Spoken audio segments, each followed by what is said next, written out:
And we should be live. Cool. I'm pulling you up on my end too, so Awesome. everybody should be able to view. Okay, it looks your like stream too. there is something weird going on. My chat needs to be connected, and it looks like connected to the right one. Oh, restream. Let's see, I think it's almost there. Something smells. It's fishy. Is it my pop maybe. filter? I don't know. Is it me? Do I just smell? I also... I don't know. Yeah. How's the audio coming through?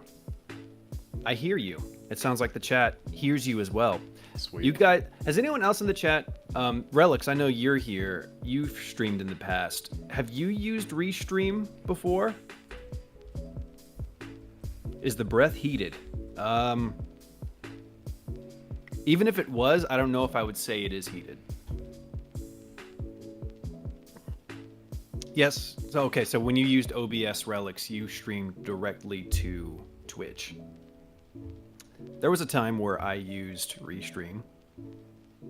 You having trouble still, Amir? I'm not sure, actually. I'm thinking that it says connect streaming software to go live, and dang, like there might be something kind of funky going on. We're about to see in a second. I did start recording, so there's a good chance that people can actually see me, and I can't see them. I'm hoping that's the case. No, you're not live. You're not live right now. Okay, it's saying that I'm live on Restream. Okay, well, you're not live on YouTube. Whoa. Okay, I can refresh, but yeah. Okay, I have you pulled up on YouTube right now, and there's nothing. Gotcha. I'll let the chat know. Okay, please do. Technical. Let's see. Paste the stream into your software. You might also strand by. Let's take a look. So Relics, if you don't know what Restream is, it is a software that allows you to stream to one server, and then that server streams to multiple servers. So Exactly. he is able to stream to Twitch, YouTube, Facebook if you wanted to. I think he can do TikTok and other stuff that nobody should be streaming to. Yeah. It's saying that... yeah. Okay. Yeah, that's super weird. It's saying that streaming right now on YouTube, but still there's nothing that you're getting. Is that right? Yeah, are you able to... Oh, wait, I see you now. Oh. It says live. Okay, sweet. Yeah, just let me know if you can actually see this visage on YouTube, and, we'll... You know what's funny? What's that? Your Inktober backpack video is, you're not streaming to that. Oh, well, you're live. Okay. That's all that matters. Okay, alright then. Yeah, we'll stick with that. Stick with that. Yeah, that's very disappointing. But, yeah, needless to say, here we go. I'm going to do one more thing. I'm just going to paste a stream key onto Instagram and think that we should be good to go on that. Why are you pasting a stream key to Instagram? Because I want people to see me on Instagram as well. So I think that should be streaming, hopefully. What does the title say? Let me ask you this one question, but for... It says the same thing. Okay. Welcome to Troubleshooting Stream, guys. Yeah, yep, here we go. Probably isn't your first or your last. We can see... okay, good. The stream key's hidden, but we can see your username. I hope that's okay. Is the stream key hidden? That's okay. We're just gonna bada bing, use that, hide that, put that away forever. And then, yeah, we should be good on that front. If not, then we're just gonna keep it going on YouTube and get this party started. So, Devon, thanks for the patience, and for everybody else, thank you. Guys, welcome to the stream once more. This is an early kickoff into Inktober. This is a special drawing challenge event that some of you may already be familiar with, but for those of you who aren't, this was created by Jake Parker. He is a phenomenal illustrator. He's got a YouTube account as well too, so check out his channel sometime. But I want to participate in his challenge a little bit early because I'm going to make some video content. This is actually supposed to happen in October, right? But I've got videos to make. I'm definitely cheating a little bit. But at the very least, what we're looking at right here is kind of my warm-up palette for how I'm going to do my artwork for this evening. Really kind of following the prompts that Jake has laid out, which if you take a look at the bottom right of my screen here, you're going to see this cool little window where I'm going to take you to his website and talk about what exactly it is that I'm going to draw in just a few minutes. And so basically, all of these things over here, going down from backpack, hike, all of that stuff, every day for the month of October, as an artist, you're challenged to draw one of these things. And so instead of doing this in October, I'm going to do this, well, in October, but I'm going to start tonight. So that's a quick blurb. That's all I've got to say about that. Thank you for joining in and watching.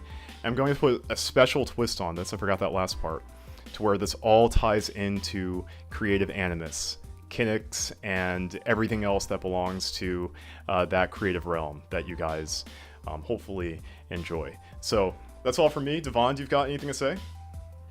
Not much on my end. Hello, everyone who are joining in. It's your local voice actor, Devon, once more.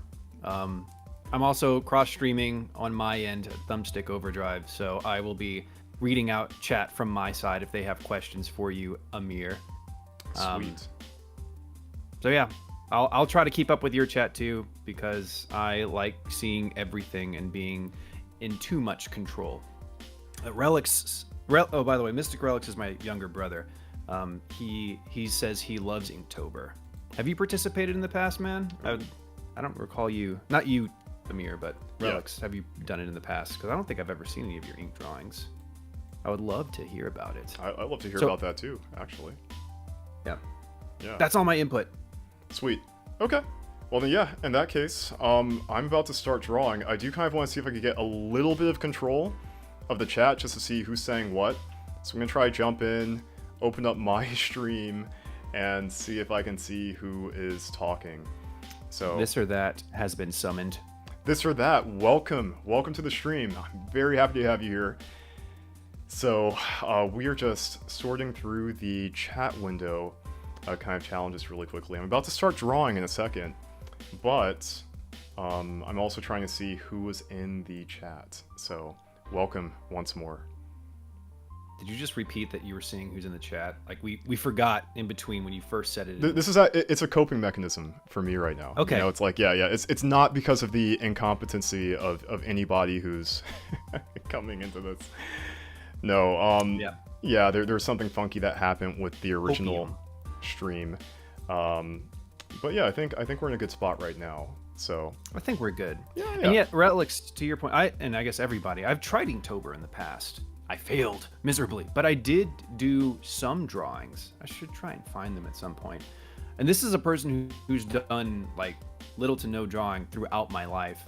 But a couple of friends of mine, Clint and Adam, they were doing it as well. So we would all get together while they were here, and we would just sit down, find something, and I would just try and draw just a flat 2D image and replicate it in ink instead of drawing just like something from my head. And it actually went really, really well. I drew like Kirby, and I drew like a Shy Guy and some Sonic stuff, and I was surprised what I was able to draw. So if anyone is interested in Inktober, you don't have to be an expert. Just sit down, get a pen, and just try to replicate anything that you can. And be kind to yourself, most of all. Yes. Don't expect yourself to be a friggin' master from step one.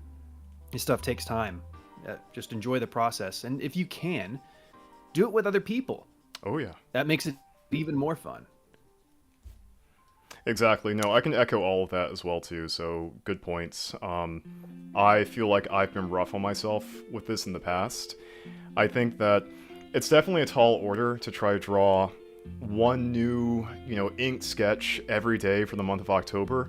But just pace yourself. I mean, it's kind of like, Devon, I would say it's kind of like a workout in a way, right? It's like it's a challenge, but when you're finished with all of it, whether you make all of the reps or all the days, I think you still end up coming out a slightly better, if not significantly better artist than where you kind of start off with this. So, yeah.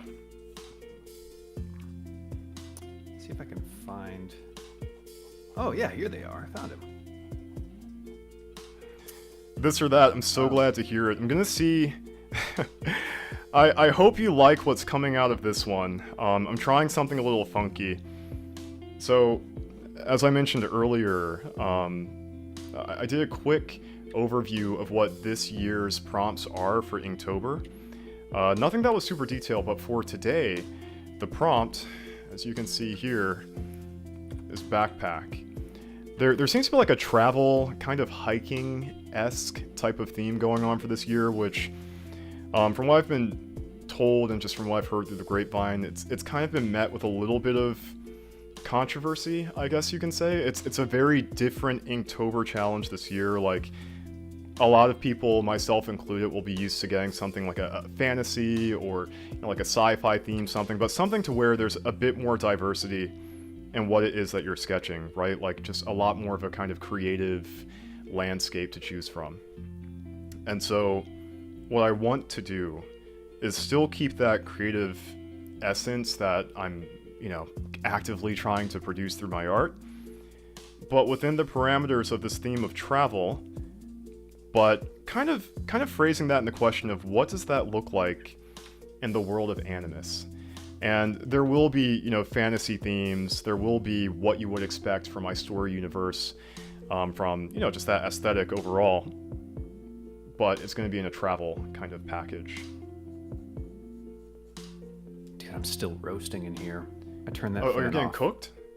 Dude, I'm cooked right now. It's rough. I'm I did sorry. find my images. I just flashed them up in my chat. Okay.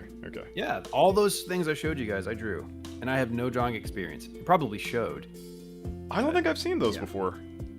I'm sure I showed you. I can send some. I don't know how I would share these with you. Okay. Yeah, I'm curious. Yeah, I'll let me see if I can just copy paste and put them in Okay. Discord. Let's see. Here's one I did of some Heartless. Ooh. It's fancy. Did the Samurai Champloo one. Tried to get some motion in on this apple. Okay. I tried to draw Clint. How did that come out? Not good. I'm sending pictures in Discord if you haven't seen them. Okay. I drew a nice little Kirby and a bashful little shy guy. And I think Silver's like the only last thing that's worth showing. Silver the Hedgehog? The Hodge Hedge. Oh, okay. Yeah. Yeah, those are the only things that are really worth it. Gotcha. So what are you starting with? You're making a box. Making a box. Yeah, no, I'm actually making a backpack. It doesn't look like it yet, right? Like it's going to be something that's your unconventional take on the backpack. Like it's like I said, this is going to exist within the realm of Animus, but more specifically the modern era, right? So hoverboards, things of that nature are very commonplace amongst some people within the tribe of man. And so this here is going to be a backpack, but also like a hoverboard backpack too. So that's what I'm drawing basically. I'm trying to frame it in the way how it's in my mind onto paper. I think it's going to get there eventually. So you say. So I say, yeah, we're going to see. I'm confident. So I feel like this is something else I should mention too. The name Inktober implies that, one would draw and utilize ink in doing so.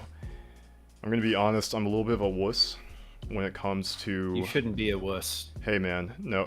You gotta make mistakes. You gotta break the egg. Break the egg to make the omelet, but yeah. And I also do that too, but in order for me to really get something that is coherent and true to form, I always start off with pencil. And I like to kind of take out, these special guys right here. I got these as a birthday gift from another YouTuber actually, but these come in great handy when it comes to inking and putting in the details, the line work, and that's what we're going to see when this is all done. It's funny. I think that the stream that I'm watching is, there we go. Yeah, my stream was behind. Cool. Yeah. Now you guys can see what he was talking about. What happened? I was delayed? No, don't worry. Don't even sweat it. Don't even sweat it. But yeah, I had some questions. Oh. Unless you had something else you wanted to go over, Mir, maybe we could Jump into your questions. Yes. I'm And all people who about are questions. watching Creative Animus right now, I have this dying urge to find out more about what make people tick, why Ooh. they like the sound of their voice, why they don't like the sound of their voice, and what people do to try and tackle that. As a voice actor, when I first started everything, like I really wanted to act in things. I really wanted to voice these crazy characters. I wanted to bring things to life for other people because it just seems like a hell of a fun time. But when I first started doing so, like by myself practicing, I was terrified. I did not like what I sounded like on the other end of a mic. I just wanted to be better, and it was really frustrating. And I think the first true step on making my voice acting dream a reality was to learn and appreciate my own voice. And I want to make a video on that. I want to tell people, this is some stuff that I've learned. This is some stuff that other people have taught me, some practices. But I also want to hear what other people's opinions are on the matter, because we're not all the same. Some people who are just laypersons who don't do anything with their voice might feel one way. Some people who are content creators and have to record themselves and listen back to it or make videos, they might feel a different way. They might love their voice but hate it on audio, which makes sense, but to them it might not make sense. And I want to break it down, but to better understand this, I want to talk to the creators. I want to talk to the Amirs of the world. All right. I'm sold. I'm glad ready. you're sold. Relic says, I volunteer to contribute to that video. Please. I'll interview you next week. Speaking of, DreamHack, for those who are local to Atlanta, is next Friday through Sunday. If anybody's going to that, I hope to see you. Just look for a guy with an afro. There probably won't be a lot of us. Anyway, I wanted to ask you a very important question, Amir. And Please. For the love of all that is holy, answer honestly. I will do my best. Try me. Amir, do you like the sound of your own voice? And we're extracting everything. Like, we're not worried about modesty. We're not worried about how your answer will look on paper. Just deep down, if you just had to answer, do I like my own voice? What would you say? I think I would say yes. Why? Why? I used to be very self-conscious about my voice. And I think it's just because I used to be kind of self-conscious in general about myself, but I think what I like about my voice is that I feel as though... It might sound very basic, but these are the first thoughts that come to my mind. I like the way how I can project. I like the bass that's in my voice. I think that the way how I speak in person feels a lot more natural than the way how I speak on camera, like right now. I feel like just by talking about this as we speak, I'm getting self-conscious about my voice. Like, what does this sound like if I play this back on a recording? But overall, I think I like my voice, yeah. That's good. Yeah. So Why do you ask? You said something about... Sorry, I'm thinking. You said something about you like how it projects. What do you mean by that? Like I would say... How clear you are? I would say how clear I am, but also just some of the natural elements of it. Thankfully, I think I am happy to have a voice that has bass to it. Enough bass to where if I were to speak to a room on a microphone, or even just, one-on-one with a single listener, yeah, I feel like it projects my thoughts, my audio sufficiently. So yeah. Interesting. And anyone in the chat, whether that be mine or Amir's, please feel free to answer these questions as well. I'm interested in everyone's opinion on them, for that matter. Yeah. Yeah, I think I agree, dude. I've always liked my own voice. There's been times where I wish other people liked it more, and I think that's a problem. But that's a completely different story. I think you have a lot to appreciate for your own voice as well. Like you said, you have a lot of bass to it. But just hypothetically speaking, if you could change something about your voice, Okay. what would it be? And this doesn't necessarily have to be just your voice. It could also be your speech patterns or how you enunciate things. I see. What would I change? That is. And the answer could be nothing. Yeah. I feel like that can definitely go down a rabbit hole. But I'm gonna be honest with you. I feel like there are moments at times where I hear myself speak, and I think that maybe I sound nasally. And maybe we all feel that way to a certain extent. Really? Yeah, really. I could be totally wrong, but there are moments where, I'll hear myself, or I'll think, maybe I'll just be in my head, and I'll say to myself, like, oh, I think I sound nasally. I wish I could change that. My mother straight up said to me one time that I sound nasally. And Oh, okay, this is good. This is very good. Yeah. But I don't think there's much I would change about my voice. I'm very thankful that it is what it is. If that makes any sense. I'm glad you feel that way too. I don't think you sound nasally. I think that I think I tend to sound nasally as well. I wonder how many other people think the same thing, because we can definitely speak more through our nose if we really wanted to. Yeah. This or that says that I like my voice mostly because I'm not much of a talker. That's redeemable.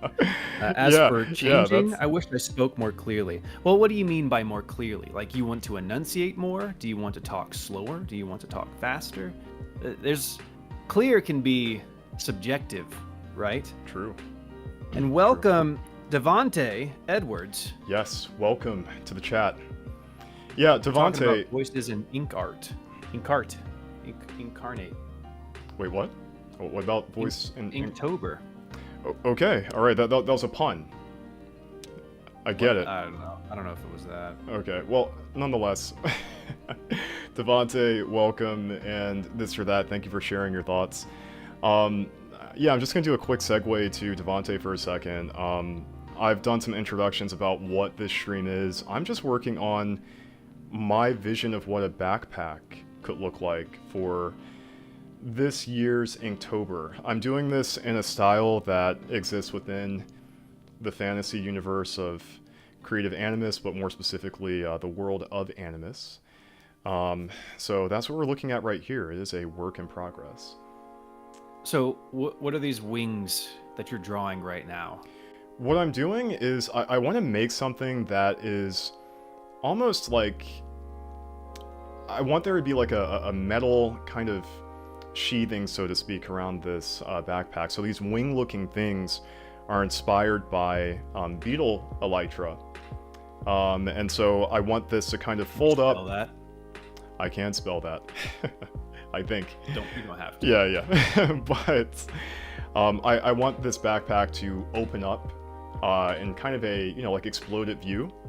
And I'm borrowing a few kind of themes that you're going to see in nature, such as this right here, that's being borrowed from beetles. So that's what we're looking at right there. And we're going to see how the rest of this looks when it's finished. And I really want to put this on somebody, like with somebody actually wearing this in the stream. I see that I drew this a little bit too large, so that's probably not going to... You're going to put a tiny person on it? What I will do is this. I'm going to put a second sketch, probably somewhere on here, and, illustrate that as well. But, yeah, it's not going to go, like, right there. Well, everyone, make yourselves known so we know who is going to be the lucky person to get this beautiful backpack to take home with them. Wouldn't this be nice? Like, who would want this as a product to own? It's like your own backpack. Like, perfect you can't tell product. yet because it's not made, but if you saw what I see right A here. product you can trust, you can totally rely on. Exactly. 5 stars. I have a few questions for you. Do you consider yourself top-notch? Do you want to be the talk of the town? Well, I have the product for you. Oh, that was the pitch. Okay. Yeah, Oh. is it a bad pitch? I mean, I thought you were gonna ask me a question at first. I did. I asked, do do I you wanna want do- to be the talk of the town? Okay. Do you With this, consider yourself top-notch? I mean, I don't know. I'm trying to be a somewhat modest person with how I talk about myself. So I'm not gonna say top notch. I'm certainly not top notch, but I'm up there. Maybe. Okay. This or that. To get back to you, you said to elaborate, my speech frequently slurs as I slur reading this out. So I wish to do that less. And I think that's interesting as well. There's a topic that I want to get to. We'll see if we get to it later. That does involve slurring speech and my opinions on it. Because I think that sometimes slurred speech, I mean, I guess it depends on the severity of it, but I prefer people to have a little bit of slur, a little sloppy slur. But that's just me. Interesting. Like, Go ahead. what does that look like to you? What does a sloppy slur look like? Like that sounds really dirty, right? But yeah, what? Tell me more. I'll put it this way. Okay. For people who like to listen to rap or hip hop, when you hear this one person who's just like articulating everything absolutely perfectly, at least for me, nobody hold this against me because I don't want to sound racist, but I say that's like white boy rapping. What? Because like it's just, dude, it's just so basic. It has no flavor. It's like when someone's singing, you don't get to hear their personality in what they're singing as a result. Versus rappers who have not a slur necessarily, but their own intonation, how they speak is added into it instead of trying to be as completely articulate as possible.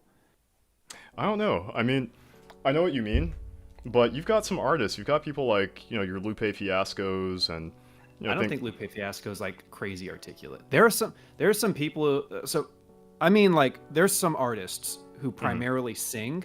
Okay. And they will like do a rap segment on a song and it just doesn't sound good. Okay. Yeah, I can imagine that. There was something I was going to say about that. I think you just reminded me. When you were talking about slurring, one thing that I like to do with my voice is sometimes I like to make impersonations, and I made a mistake one time. I was talking to a friend of mine on the phone, and he was introducing me to his friend.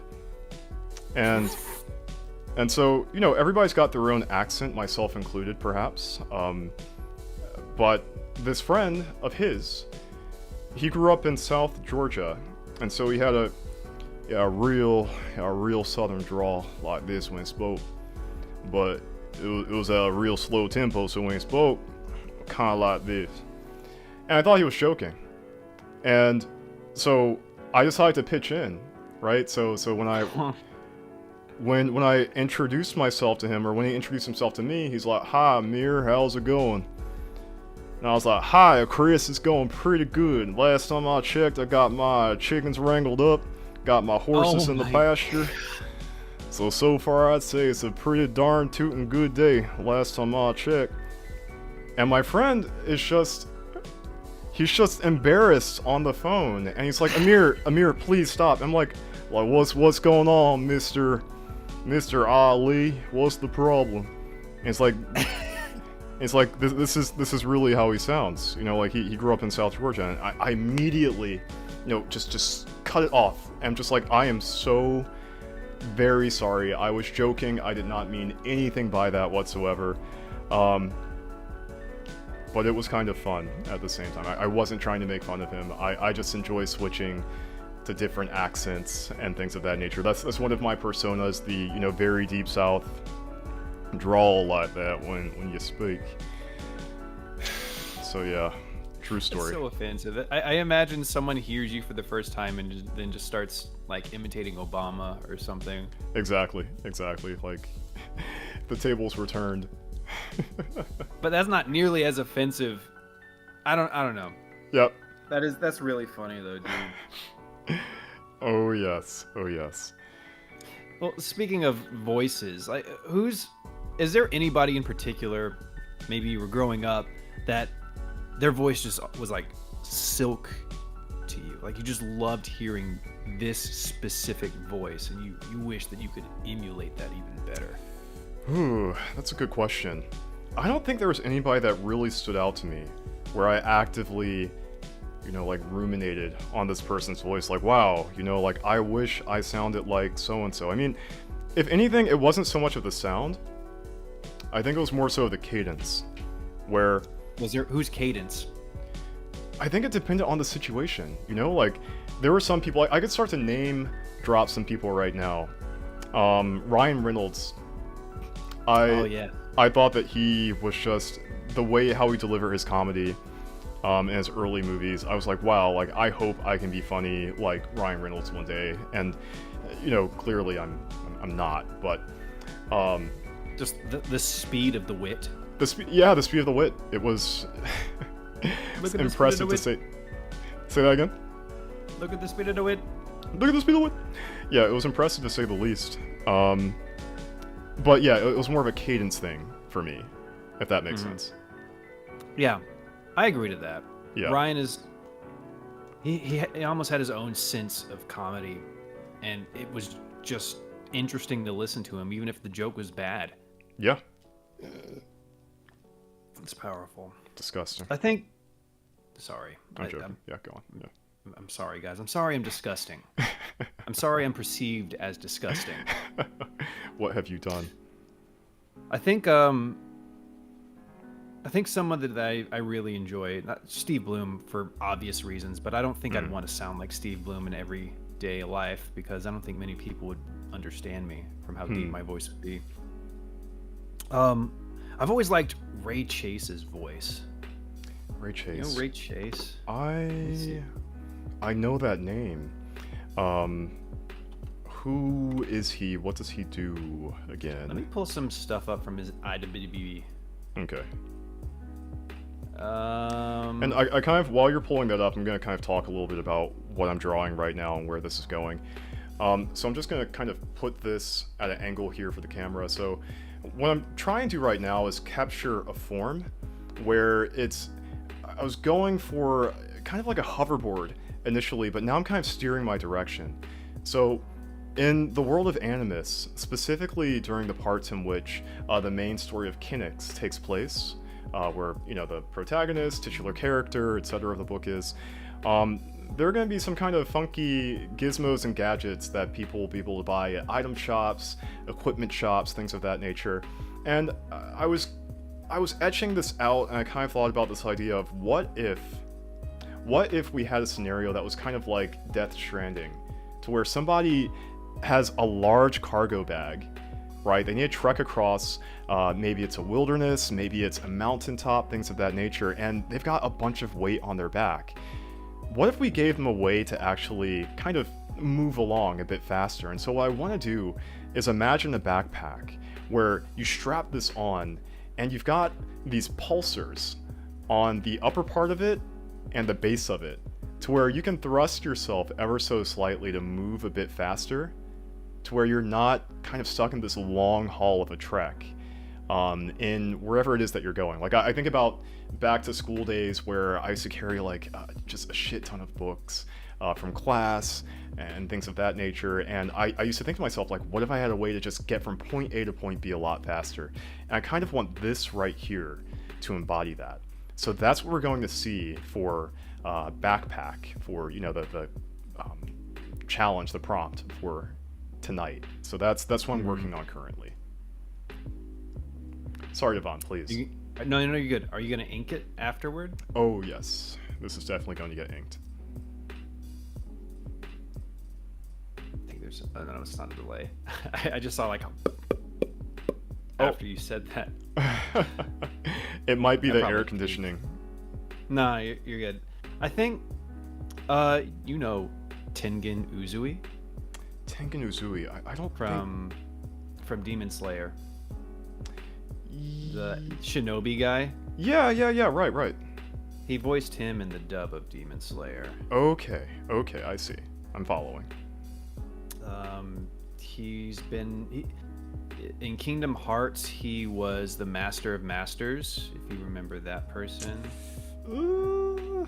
It's like the hooded figure who we never see his face guy. Kind of got a screw loose. Okay, see, I never played Kingdom Hearts Key. I think that's where he's from, right? You saw him in 3, and you saw he was in that movie or whatever that happened. Sheesh, I cannot remember it now. It's okay. But I think I know who you're talking about. I didn't play 3 well, you own 3, I know that. But anyway, I think I know who you mean. I think. He was also, I think he was Noctis in Final Fantasy 15. Interesting.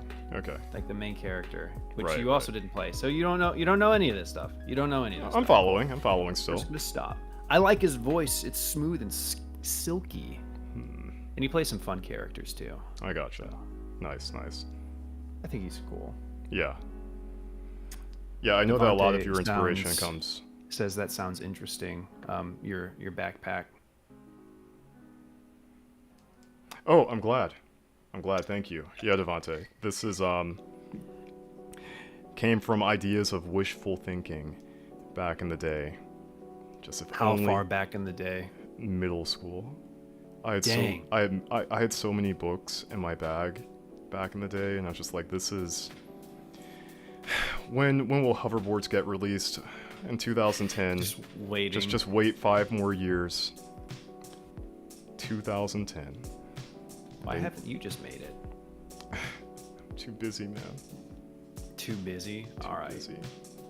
Just too busy. And I haven't figured out. But you could just have AI make it. Sure. God Does willing. that worry you? I guess there's nothing to be worried about. Who cares? Like, it's Inktober. The only reward that you get from it is the effort that you put into it. But it's a little... There's still some pride, right? When you make the nice piece of art and then somebody might use AI to make another, like, fake inked art, and they post it and they get views and they're like, oh, this is amazing. Thanks. I didn't do it. Yeah, I think any artist would probably feel some type of way about that. But yeah. I'm okay. You're okay? I'm okay. Okay. I'm okay. We're going to slowly go down the AI rabbit hole like we always do. We go back down the rabbit hole again. No, yeah, I'm gonna make my best work. I'm not worried about anything of that nature, so it's cool, dude. We don't need to go down the AI rabbit hole. Social media's got it in our mind. Speaking of social media, I think this is an interesting question. Do you believe that social media and like the constant exposure of others' voices have influenced people about how they might feel about their voice? Yeah, I think so. I think just like any media, I would say.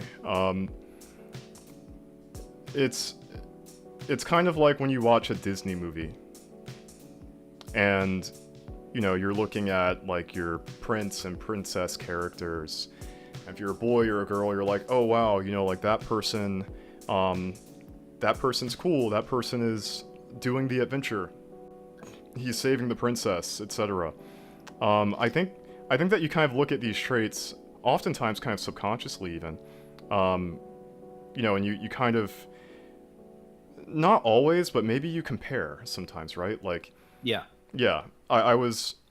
I'm not sure if I talked about this earlier, but I was listening to. I was actually reading an interview from Tetsuya Nomura, and it was some guy who was interviewing him, and basically, the guy was like, "Hey Tetsuya, why do you make your characters? Why do you make all of your like male characters so sexy?" I don't remember this. I guess we didn't talk about this. Why do you make them so sexy? Yeah. Why are they sexy like all the time? And I imagine, just Tetsuya Nomura just sitting there like, honto. I don't believe in any man not Honto being ne. sexy. But So desu ka? but he replied, and he was like, like when I was in school, it was always cool to get the girls, to be the popular guy, etc. But also it was more relatable for his games. There were experiences that he saw, like kids playing games, and like the main character was not this like charismatic, etc., etc. And from his perspective, there's less enjoyability that they had from that experience. So going back to your point about like social media and things of that nature affecting perspectives, I think it's a very similar kind of psychology, so to speak. Instead of it being instead of it being visual, it's more so audio sonic in that regard. Plus visual more than likely too somewhere. I see. Yeah. Yeah, like you said, anything with media, we just kind of soak it up and kind of base some of our identity off of that, which is not a great practice. It's almost like body shaming for voice, but it also does give us reference and inspire us to do certain things too. So it can work both ways. It can. Devontae was like, wait, huh? Are you talking about drawing sexy people? Wait, huh? Those I weren't. mean, he does. Those weren't my words. Those Have were. you seen Barrett? That's one sexy man. I didn't say that. Okay. That was you. What are Anyway. you drawing? What is this? What are these little straps? I want these to hold different pockets on them. So what you're going to see is like some side pockets over here and some more on the other side. But just to really optimize compartmentalization while still kind of providing this apparatus that's going to kind of thrust you through one place to another. That's what we're going to see. Devontae says it's best not to believe everything on social media. Absolutely. Very true. Abso-freaking-lutely. Yes, I will second that. One thing So you said something, oh, sorry, what were you saying? Actually nothing. I just answered it already. I was thinking out loud, but please continue, Devon.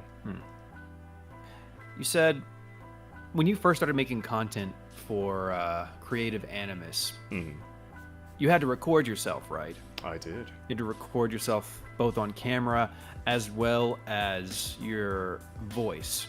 Mm-hmm. And this this question can kind of entail both, because recording yourself on camera is also a different thing. If you have enough vanity, then you don't have to worry about the physical aspect of it. But there are certain things with voice that play a part with it as well. So when you saw yourself, when you heard yourself as you started recording and making your own video content, well, how did you feel? That's a great question. Yeah, I think there was a certain level of maybe like many, right? But I too felt kind of critical. I think that's the best word I would use to describe it. There were moments where I would listen to, there's still moments today where I can go back into the Creative Animus archives and take a look at my early content, and I'll hear something where my voice sounds maybe I had like a very tiresome day or something of that nature before recording a video, and I might sound less energetic than I normally do, or something of that nature. And I think that moments like that, especially early in to the channel, it's like I struggle with them, but I also use them as something to, how can I say, just stepping stones to try to improve upon, if that makes sense. Less energetic.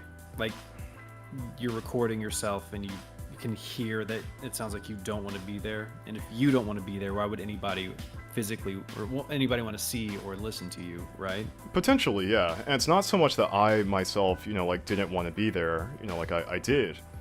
But maybe I just didn't realize, the kind of fatigue in my voice where it's like, you hop on stream and you're like, hi guys, welcome to the channel, this is the next video of the, week, etc. Today, Yeah. nothing that's been that bad. But just hints and cues. And Devon, I'm just going to take a second. There's a comment in the chat that I want to reply to very quickly. I was thinking the same thing, this or that, by the way. Yeah. And they double as exactly that. This or that. So they also do restrict movement, especially when the kind of, pulsars are in motion. When they are fired up, you don't want these wings flapping all over the place, or else you're just gonna crash into something.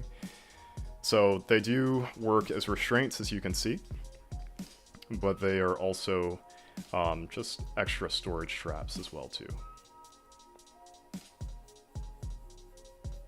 It's hard to see I don't know if it's the perspective or the size, but to think that wing completely covers that entire opening. Yeah, it's large. It's not perfect right now. Okay, so the proportions are a little off. Proportions are just a little off. Okay. Yeah. So that's going to get the proper treatment it needs in a little bit. That's a lot of pockets.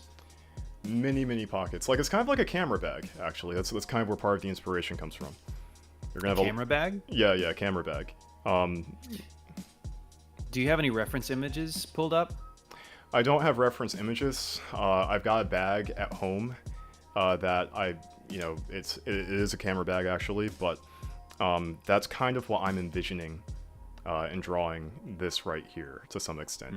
It's certainly not as complex looking as this, but yeah, it's still in the same family umbrella. Do you not often use reference images whenever making new art? I actually don't. Not very often, believe it or not.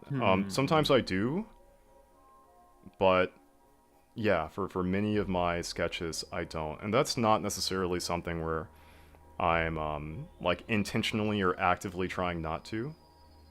Sometimes I have an image in my head already, and I'm just trying to, put it onto paper. You're more concerned with recreating what's in your mind than exactly how accurate it is with what's modern in the world. Exactly, yeah. Sometimes I think that maybe I don't want to kind of cross-pollinate, so to speak. Like, not that there's anything wrong. As a matter of fact, like, I've done this plenty of times with other, like pieces of concept art or things of that nature for this, but sometimes I don't want to cross-pollinate what's in my mind and what's actually in reality. So can you think of the last time you did actually use a reference image for Sure. drawing? Yeah, I can't really say that this was even 100% that, right? But in the last video I made where I was talking about my redesign of fairies, there were some inspirations that, certainly were borrowed from real life. And it wasn't that I was looking at a reference image in those instances either where I was actually drawing it, but, the head of the fairy borrowed a lot of inspiration from a dragonfly, minus the lips and the teeth and all the other, I'm not talking about inspiration, I'm talking about using images. Just specifically, yeah. I can't think of the last time I actually pulled up images next to my art and was like, okay, this is the reference for this, and I'm going to start building off of that. That's interesting.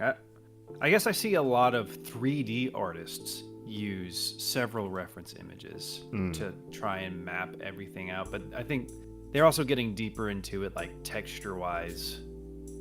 Everything has to map up. Yeah. I don't know. Could be a fun practice. It could be. I know what you mean. Yeah, it is a little deeper, I think, but still useful, relevant. So I think I only have one last question Just that one. I wanted to ask. Just one. I didn't have that many. It was like 5. Yeah, go for it. Oh, sorry, 6.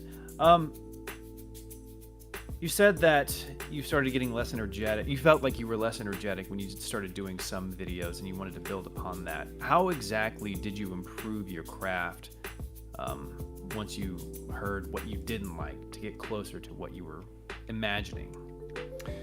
Yeah, I think kind of doing a bit of self-reflection and kind of critiquing, I think. Criticizing. Yeah, that sounds very negative. I certainly don't mean it like that. What I meant was more so of critiquing, not criticizing, but critiquing my past content, especially with peers as well too. Devon, you yourself being one of them. I remember there was something that you said. It was either you or maybe it was somebody else, so correct me if I'm wrong. But it was to take a moment, breathe, and get into the right headspace before you turn on that recording button. Yeah, and essentially that was something that I think that there were moments where I didn't really practice that.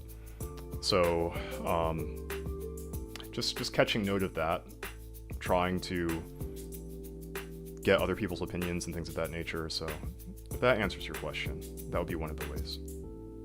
Yeah, so I call it getting into the state. That's an accurate way of describing it.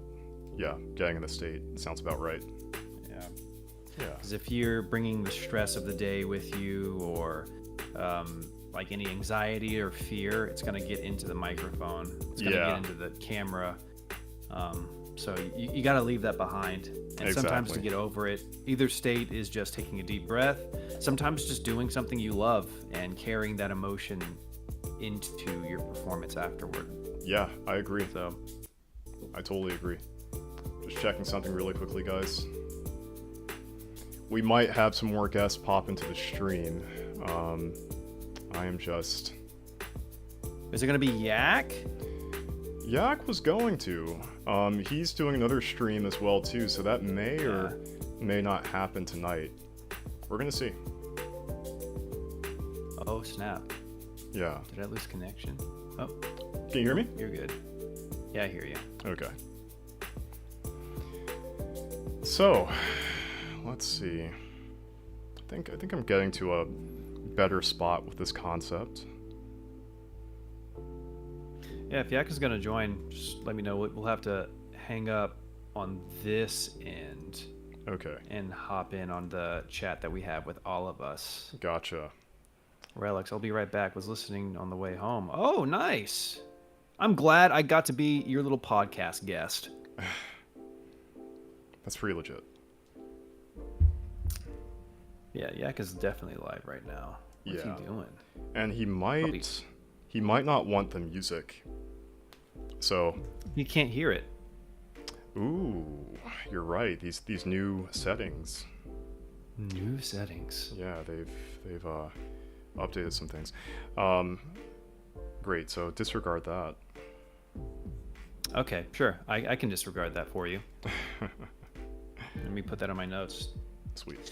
Disregarded. Fantastic. So I'm I'm just gonna take a second. Sorry, Divine, didn't want to cut you off. Please. No. Take a second to do what? What is it? I'm just gonna talk about how things are going so far with this sketch, just form-wise and kind of, just an overall update. So what we're looking at right here is kind of the uppermost portion in a way to where the form is mostly captured.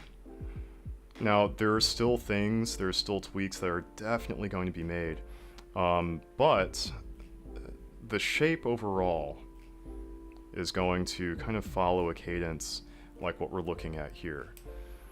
And now the wings, as we see up here, those are going to just kind of fit a bit more flush in this area. I'm going to end up just creating something to where that rounded aspect fits into place despite that kind of hard line. And so what that should look like is something a bit more like this. We'll have a secondary layer of a carbon fiber-like substance right here, reinforcing that inner shell of the bag. Nice. Yeah. What percentage would you say that this concept art is at, like, for completion? Let me see. Not considering the inking, Mm-hmm. I'm gonna say for this stream in particular, I'm gonna put this at probably a maybe 60%. Yeah, maybe a 60. By this stream, you mean like you'd want to continue adding to it off stream, or? Yes. Yeah, off stream, what I'm going to do is add color to this. Okay. Yeah. So, okay. Yep. So one thing that's going to be a theme that you're going to see in this month's artwork, are going to be videos that talk about, technology, creatures, locations, all while detailing that with digital paint. And those are all going to be a series of Inktober videos, right? So I'm going to actually ink these in person, but we'll also have content on the channel that just kind of brings a bit more life to it as well.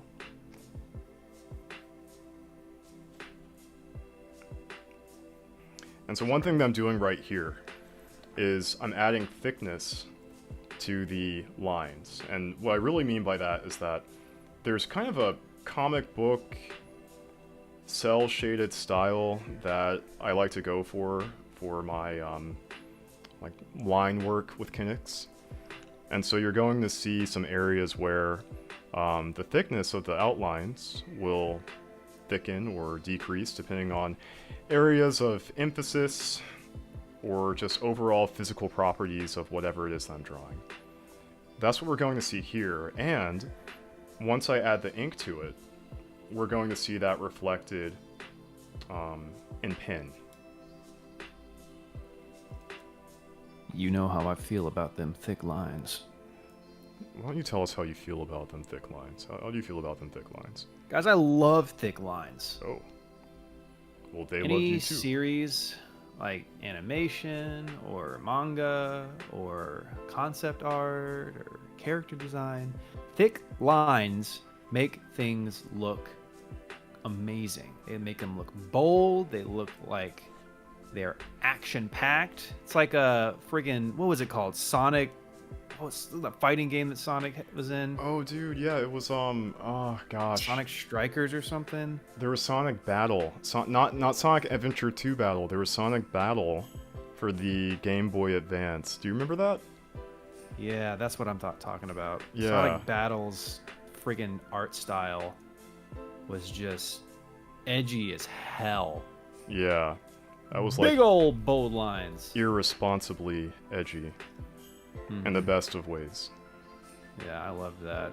I never owned it. It was fun. I owned it. I see. That's cool. That's cool. It sounds like I'm bragging. I Sorry, owned guys. it. I didn't take it owned that way. it. I did not take it that way. But no, that's cool. I always wanted to, but I had Sonic Adventure 2 Battle. So I was... You didn't have the original song? Oh, you didn't have a Dreamcast. I didn't have a Dreamcast. No. I had a GameCube. That was my introduction to the Adventure series through the game. I mean, like, I take that back. No, like, I never owned a Dreamcast. I did play things on the Dreamcast, of course. But yeah, back in 2001, I got Adventure 2 Battle on the GameCube. This or That is asking, are you going to do more Inktober streams? This or that, not only am I going to do more Inktober streams, I'm going to be doing them all through the month of Inktober and leading up to it. What I'm actually going to do is, I'm working on this stream right now. Next week, next Tuesday, I'll do another stream. And really, kind of behind the scenes, I'm going to start working on video content around the stuff that I make right here to discuss, like the origins and the details and the properties of what it is that I'm drawing. So that's what's going on.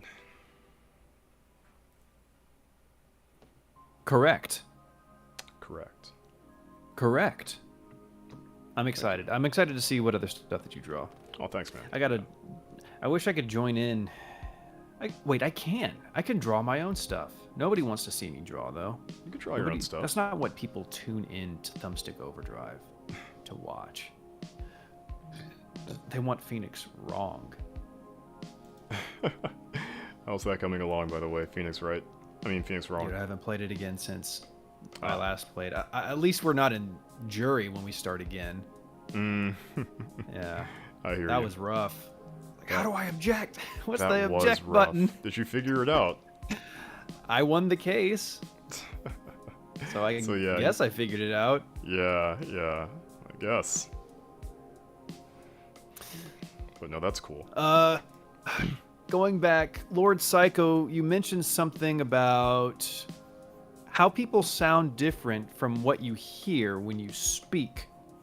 And the dissonance between what you hear and what you expect are sometimes too much for people, including you. That is a very, nail in the head comment. Because the way that we hear ourselves is absolutely different. Our voice, for one, whenever we're speaking naturally, it carries through the air, but our skull and bones vibrate as we speak. Ooh. And because it's a vibration, the audio that it captures from that vibration is usually in the lower frequency, making us think to ourselves that we sound a little bit deeper and richer than we actually are. That's why when you're inside of a car or inside of the shower, you might sound different. The acoustics in the room are different, and so it's not bouncing off of as many walls. But yeah, we naturally think that we sound a little better sometimes off of a microphone because of that vibration. Everybody wants to have that low, silky, smooth voice because we associate that as something that's cool and attractive. In reality, not everybody has that voice. It's just how it is, and that's not a problem, really. Some research also suggests that our auditory cortex, which is basically like our sound GPU, it's how we process auditory inputs, it's less active when we speak, which makes sense as well. When we're talking, we can't exactly listen very well, now can we? So as we're speaking, we're automatically not hearing ourselves very well to begin with. Unless you have these headphones in, you hear a lot of things that you might not be comfortable with. Is that what you're hearing right now? Yeah. Oh, man. Myself? Yes. I'm hearing a more authentic version of myself, yes, All if right, that's your question. I didn't even mean it like that, but sure, okay. No Yeah. offense. Yeah, but no, not offended. Yeah, it's just especially glaring for people that are content creators. When you're recording and you hear back what you sound like for the very first time, you're like, oh, that is not what I expected. And that's a whole other subject. I'll talk about that later. But yeah, it's just how we hear things. There's several things in physical reality that can disassociate us from what we actually sound like. Welcome back, Relics. Who is that? Lupanet? Lupanet. Welcome into the stream. Yeah, I need to do a quick introduction and shout out. Lupanet is a fellow world builder and content creator on YouTube. who's based in Canada, does some really amazing stuff. Is working on a couple of unique projects within his world building sphere, but I highly recommend that you check out his channel because he's in the know, and the know is good. So welcome. Lupinet, just to give you some updates on what we're doing, I am cheating with an Inktober. I'm actually doing a quick kind of head start for Inktober, and there's a reason to this, a less dubious reason, but you know, I want to get my kind of hand muscles ready, and in doing so, I want to make video content for just, yeah, the prompts for Inktober. So this one right here is backpack. You can't really see it super well just yet, but this is every single thing that I'm doing for Inktober this year is going to not only fulfill the prompts, but also have a segue into the realm of Kinix and Animus. And so this is all technology that we're going to see within the modern era of my story and its world building. So that's what we're looking at right here before I add the appropriate ink onto it. That was a very long explanation. I know. But Lupinet, do you want to hear the real reason why he's working on this now? It comes down to one word, and that's clout. Clout? Oof. Clout. Oh, man. Amir wants to be able to hit all of the hype and like social media generation of Inktober without having to put in the back-breaking work the day of for each challenge. He is just chasing those likes. Chasing the likes. Clout. Ooh, yeah, that's one way of putting it. Yeah, Devon is like 70% correct, I'm gonna say. Like, as Lupinet's like, let's go. Relic is yelling, dude, clout. Everyone's clout. I love it. I love it. Hashtag clout 2024. Yeah. It's just gonna be so much work to both do what I'm doing right now every day and make a video out of it. It's impossible. So I'm not even gonna try to do that. Man, I gotta eat. I gotta eat food. I have to sleep. I have to wake up and do adult responsibilities. So this is all we're kind of just looking at right here. So yeah.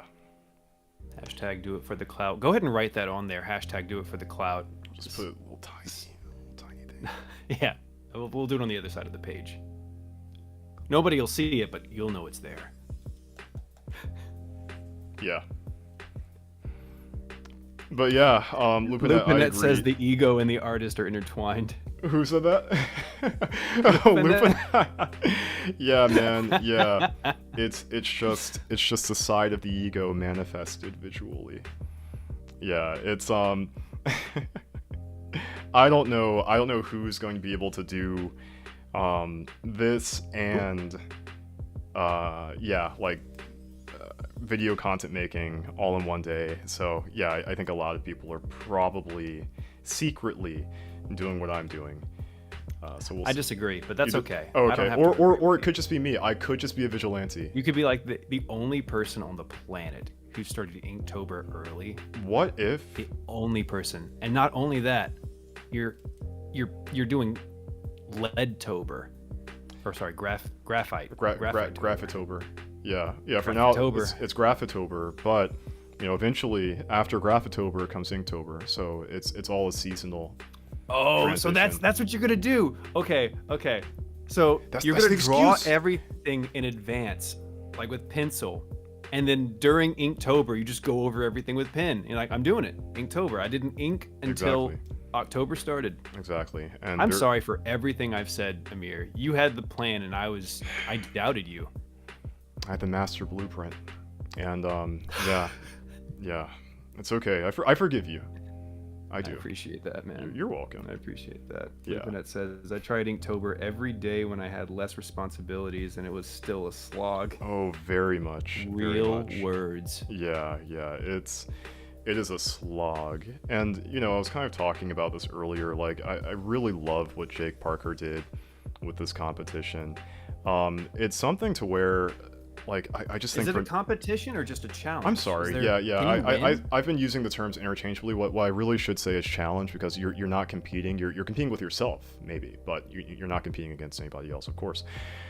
But it's definitely a slog. I think that going into it, just in my opinion, you shouldn't try to go into it thinking like, okay, I need to hit every single one of these every day. Like, it's amazing if you do, but I think the end goal should really just be improving your skill, your craft as an artist. And if you can walk out of Inktober with that, that's, yeah, an invaluable lesson that's going to follow you. So I just kind of look at it that way. Yeah, there might be other people who are like, no, you know, you didn't do it unless you did it, unless you did the whole thing. But don't do it unless you do it. Got like a bunch of stick figures for each drawing. Like, I did it, you know. It's like my Inktober. I did my. Look at my ink. Which there's nothing wrong with doing stick figures too. Just FYI, I do want to throw that out there. I am being obnoxious right now, but yeah, like everybody. The beauty of Inktober is that as an artist, you come in at any level, right? If that's literally stick figures and you are evolving those into better stick figures or something else, then that's a win to be had. So yeah, I just like making fun of, like, you know, obnoxious, ignorant things sometimes. So that's where that's coming from. Yeah, Lubinet says, very true. A bit of something is better than nothing. Absolutely. Oh yes. I strongly agree. Yeah.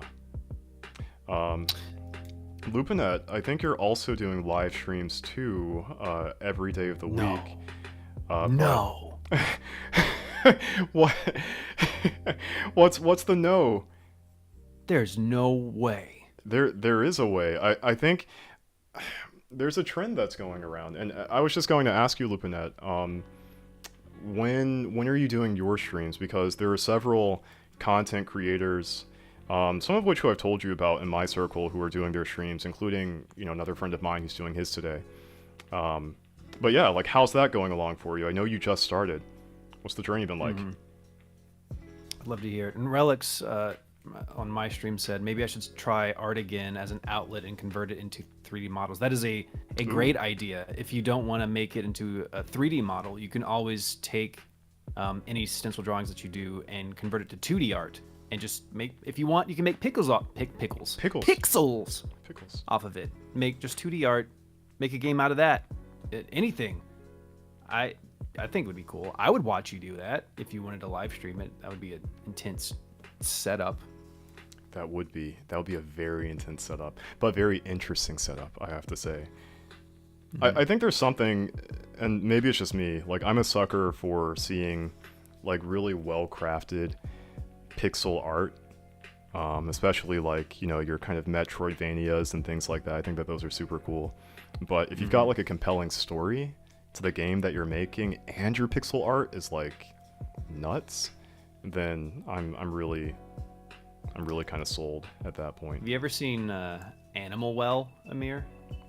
I haven't seen Animal Well. That sounds like something dark. It's a fun little game, pixel art game. It's not dark. Okay. I mean, it's physically dark, but it's not scary or anything. What do you do to the animals? They're just in the well, and you're like, hi, I'm a blob. That's it. The end. This or that says, I'm planning to write for the prompts. I think I can't draw, since I can't draw. Oh, that's nice. Okay, yeah.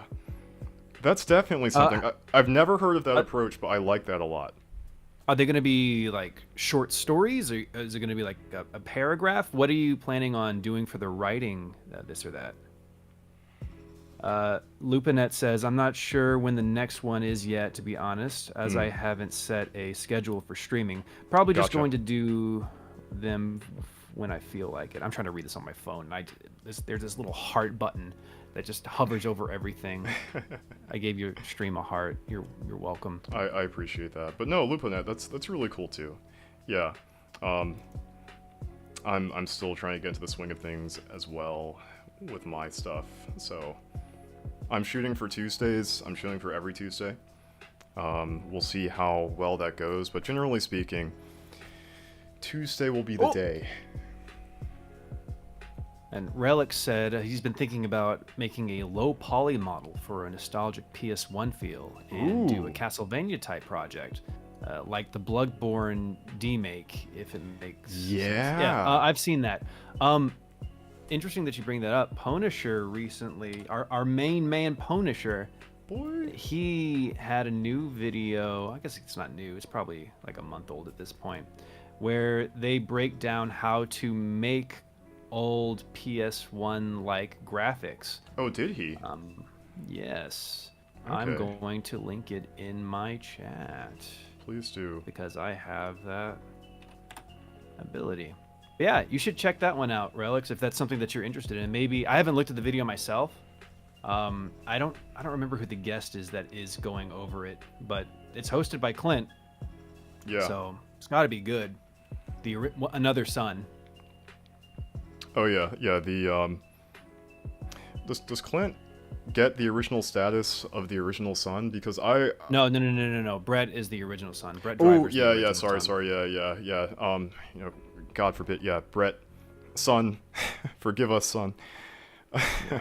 Hopefully, I can get that son on a stream one day, son.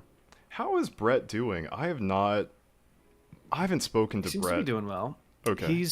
I think last time I checked, he was in some Western film that was posted recently. So he's been doing good. He's been in a couple of video games. He's been doing motion capture for video games. I think he did something in I think it was in Canada. I think he had to go to Canada to do mocap for a game, which, dude, I wish. I hope one day I get to do some motion capture. That would be sick. Yeah, Brett's motion stuff is always funny. What was the game that that his face is in? Boneworks. Boneworks. Oh, what up, son? Oh, yo, what up? Ragdoll What up, faces, son? son? Yeah, no, that game's hilarious. I hope that I get to play it in VR one day, but yeah, I have it. You should come try it out. have it's it? pretty fun. Yeah, the Sun Tribe with the top son Brett. Oh, well, that's good. This or that says, not sure what I'll do. They said probably just what comes naturally. And yeah, I think that's, yeah, I already read that one from Lupinet. Oh my gosh, Batuki! Thank you for the sub. How you been? I'll catch you up. This is my friend, my bestest friend, Amir. Greetings. He's currently drawing for the Inktober challenge in advance. It's not cheating because he's using pencil right now. He's going to ink it afterward and work smarter, not harder. Exactly. And I am asking him a bunch of very sensitive questions about his smooth, milky, creamy voice. That, yeah. Welcome to the stream. Welcome to the dual stream. Welcome to the dual stream. The dual stream. Yeah. But if you don't mind, there was a little topic I wanted to hit on for someone earlier. Where did it go? Let me find that. So we were talking about you when I asked you about if you could change something about your voice, what would that be? And you said that you thought your voice was nasally. I'm curious if anybody else thinks Amir's voice is nasally. I don't think it's nearly as nasally as mine might be sometimes. But that's an interesting point. Yeah, I think maybe something got a little conflated. I personally don't think my voice is nasally all the time by default. I said my mother. My mother was like... No. You said sometimes you think your voice is nasally. And then you said your mom told you once. Okay. So yeah. Like the sometimes part, yeah, thank you. Like that's definitely a thing. Yeah. But my point is, we all do have this idea in our head of what our voice sounds like, right? We've already discussed this. Like we have this preconceived notion of whether it be through watching media and seeing, oh, this is what a protagonist sounds like. This is what a villain sounds like. Like we can go all day about what we imagine people should sound like. Strong, weak, feminine, stuff like that. Sure. But we have this self-perception of how we want to be perceived, and sometimes we subconsciously try to mimic that voice, like status, that pattern, or the cadence, all of that. And as we start to do that, and we don't get what we expect, because like I said earlier, we can't truly hear ourselves very well without recording our own voice and hearing it being played back. The further we get away from that, the more we have this idea of, oh crap, I'm not what I'm expecting myself to be, and it just causes dissonance, right? Like people, especially with gender dysphoria, the mismatch between their voice and their perception, and their perception and identity is incredibly distressing, which I can't even imagine. I'm not going to go too deep into it because there's just no way I can relate to the intensity of it. But with content creators like you, when you're hearing your own voice in a recording session, and it's not matching the emotion that you're trying to evoke in that reality, it can hurt your feelings. It just does. Yeah. And I think one action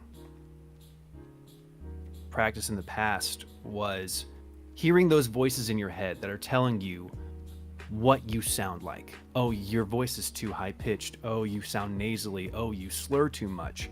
And think about, where is that voice coming from? Right? So, interesting. If that voice in your head is something that somebody else has told you, that's somebody else's opinion, you just have to ignore it. It's easier said than done, but like your mom said, you have a nasally voice. That's something that stuck with you, dude. Even if you don't have a nasally voice, because your mom told you that, you might think that you have a nasally voice, and the only way to get past it is to just be like, that's just her opinion. That's ludicrous. She doesn't know me as well as I know me, right? And that's how everyone should follow that, right? At least step one is discerning whether or not a voice in your head that is dragging you down is somebody else's opinion of you or your own opinion of you. If that voice in your head is something that you think of yourself, not something that someone else has told you or thinks of you, then that is something you have to build upon. You have to forgive yourself, and you can take actions towards that afterward. Okay. It's relatable. Yeah. I think for me, thankfully, I'm not like super self-conscious about my voice, despite the fact that I've gotten comments. You don't have any reason to be. Oh, right? Thank you. You were just born with this perfect voice. Like people tell you should be a voice actor. Actually, yeah, people do tell me I should be a voice actor. Yeah, isn't that nice? Ain't that nice? Ain't that Some nice? of us... Ain't nobody never. Never in your life. Ain't nobody never. The one person who doesn't have an aspiring interest to be a voice actor gets told on a regular basis, you should be a voice actor. And you just sit there and just like, so nice. Yeah, you do have a great voice. I don't think you sound nasally, but what I think doesn't necessarily matter. What really matters is what you think. Yeah, I'm very happy with mine, thankfully. Thankfully. Yeah, I'm not super caught up in what ifs per se. Yeah. I'd love to hear what the chat thinks about this too. Feel free to chime in on how you feel about your voice, things that you think that are outside influences instead of inside, kind of thing. And while you guys think about that, I'm going to talk about what's going on here right now. So I am in the process of drawing a potion. This little gourd-looking thing that we see over here is actually a handheld potion. And for a lot of adventurers in the world of Animus, this is something that is a must whenever you're going into the Wildlands. If you're going to encounter a monster, anything of that nature, you want to make sure that you've got the right items equipped with you to handle that combat. So items to restore your health, items to restore your magic points, things of that nature, those are all very important within one's travels. And so that's what we're looking at right here. And potions can be fashioned really from a variety of different things, natural herbs that you find in the wilderness, things that have to be crafted within, just apothecaries and things of that nature. And Sorry, what was that word? apothecary. Apothecary? Apothecary. Here it comes. Uh-oh. Labs. Apothecary? Apothecary. How do you spell that? Guys, we've got something. We've got a situation. we've got a situation. We're You're saying apothecary? Hold on. Hold How do you spell that? Hold on. We're about to find out. Relics is like, oh no.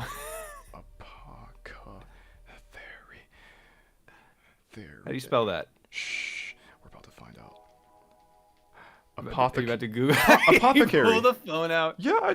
Look at this. Look. Apothecary? Apothecary. No, apothecary. Apothecary. Yeah, apothecary. Apothecary? Yeah. People prepare potions with apothecaries. Anyway. Yeah, skilled mages, more times than not, they're creating these. And Lupinet, thank you so much. I am glad to hear that you think that my voice does not sound nasally. It's only when I wake up in the morning, sometimes, maybe. But yes, so that's what we're looking at right here, and we're going to have a few other. Devon, I don't want to hear it. I don't want to. It's not my fault. I don't want to hear it. I'm about to talk about lore. All right, whether you like it or not. You're just gonna try and drop that. I'm about to talk about. Like it didn't happen. I'm about to talk about bashing some monsters, man. Over here. Apothecary? Are you sure?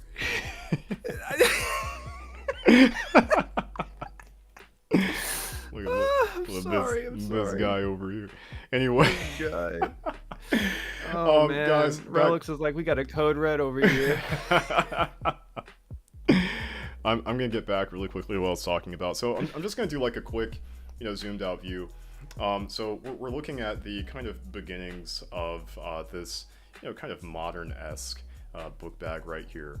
And so it's really going to be something that's going to come in handy, like I said before, when you're traversing the various realms of Animus. And this is something that's not necessarily going to be super commonplace, this particular type of build.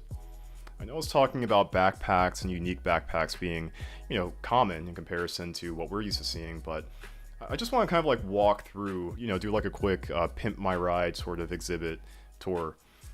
We've got 2 pairs of pulsars on this bag, and just getting that type of technology is something that is a little niche within the world of Animus. Generally speaking, that's going to come from manufacturers within the tribe of man. Now, the potion over here, like I said before, this is something that's going to be more so generated by, casts, naturally speaking, but these are mass-produced things when you go to the right retailers and merchants and things of that nature. Everything else, you've got some elements of, some kind of leather, so to speak, right here, and then everything else is more of a, metal framework around the bag. So that's what we're looking at. Just to catch up in the chat, Lupinet says, I personally don't think you have a nasally voice, Amir. I think everyone thinks that, Amir. For me, I used to think my voice was too... Oh, sorry, this is Lupinet saying. I used to think that their voice was too high for a guy, but you've embraced it since. Lupinet, you have a great voice. I've listened to your content. Amir showed it to me, and I think you have a fantastic voice, especially for the stuff that you do. I was enthralled. Yeah, I would say the same too. Like, I didn't once think that you have a high-pitched voice for a guy. But I think it's funny that we're all talking about this, right? Because we can all probably relate to some extent of just, like hearing ourselves, or, like it's kind of like when you find a Facebook post from, and maybe I'm like dating myself here, I'm a millennial, but when you find a Facebook post from like 15 years ago and you're just like, like you just have like that cringe moment where you're like, I can't believe, I said that. And maybe it's not always that bad, but we can be our toughest critics sometimes, so I think it's just kind of a thing that happens. Just my theory.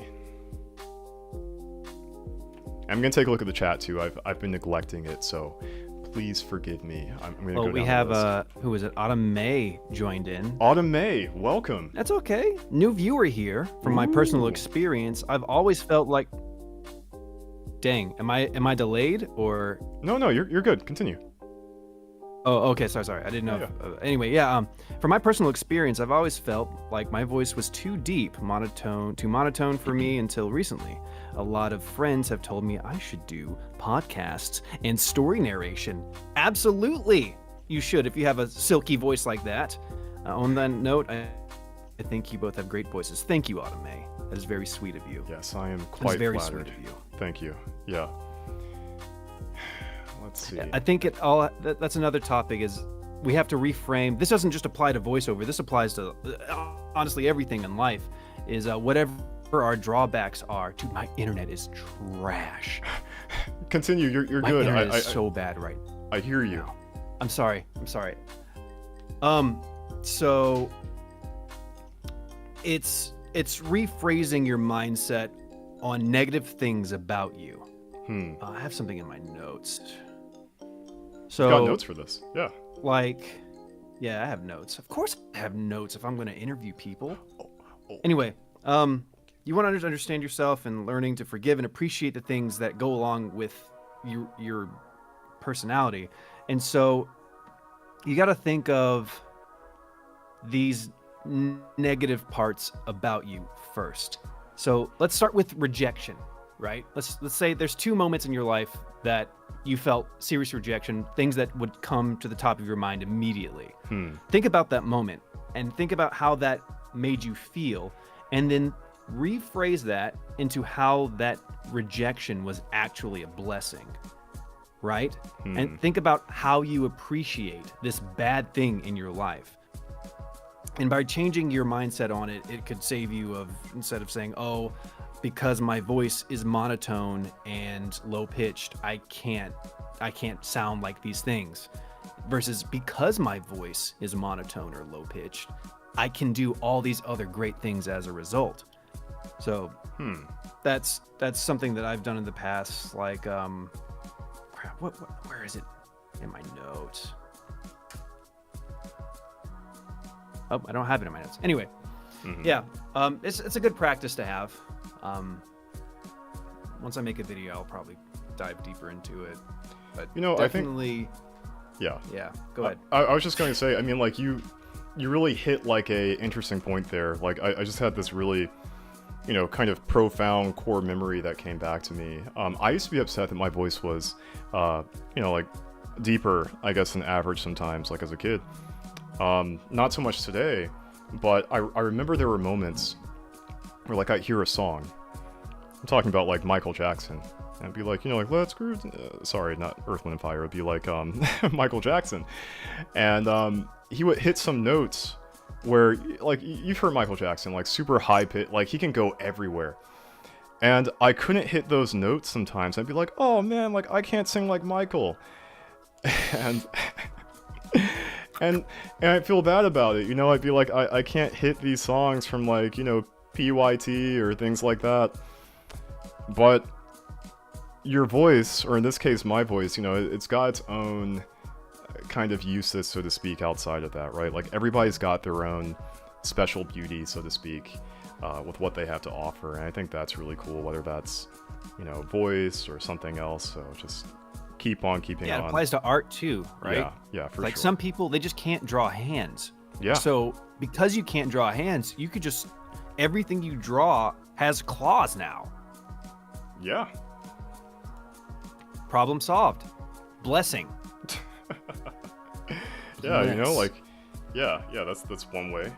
I'm gonna be honest, I still have a hard time with hands. I think every artist, like, hands are just like, they're the worst for everybody. You could be an expert and you're just like, it's like the last thing. Like, you draw Mona Lisa, you do like a full body Mona Lisa, you're like, yeah, and like if somebody's watching you from over your shoulder, they're probably like super stoked. But I promise you, you could be you can be Da Vinci, and like if you had to get to the hands, even he would do it last. He'd like sweat a little bit, I'm sure, before getting to like Mona Lisa's hands. Like, Da Vinci, you're a genius.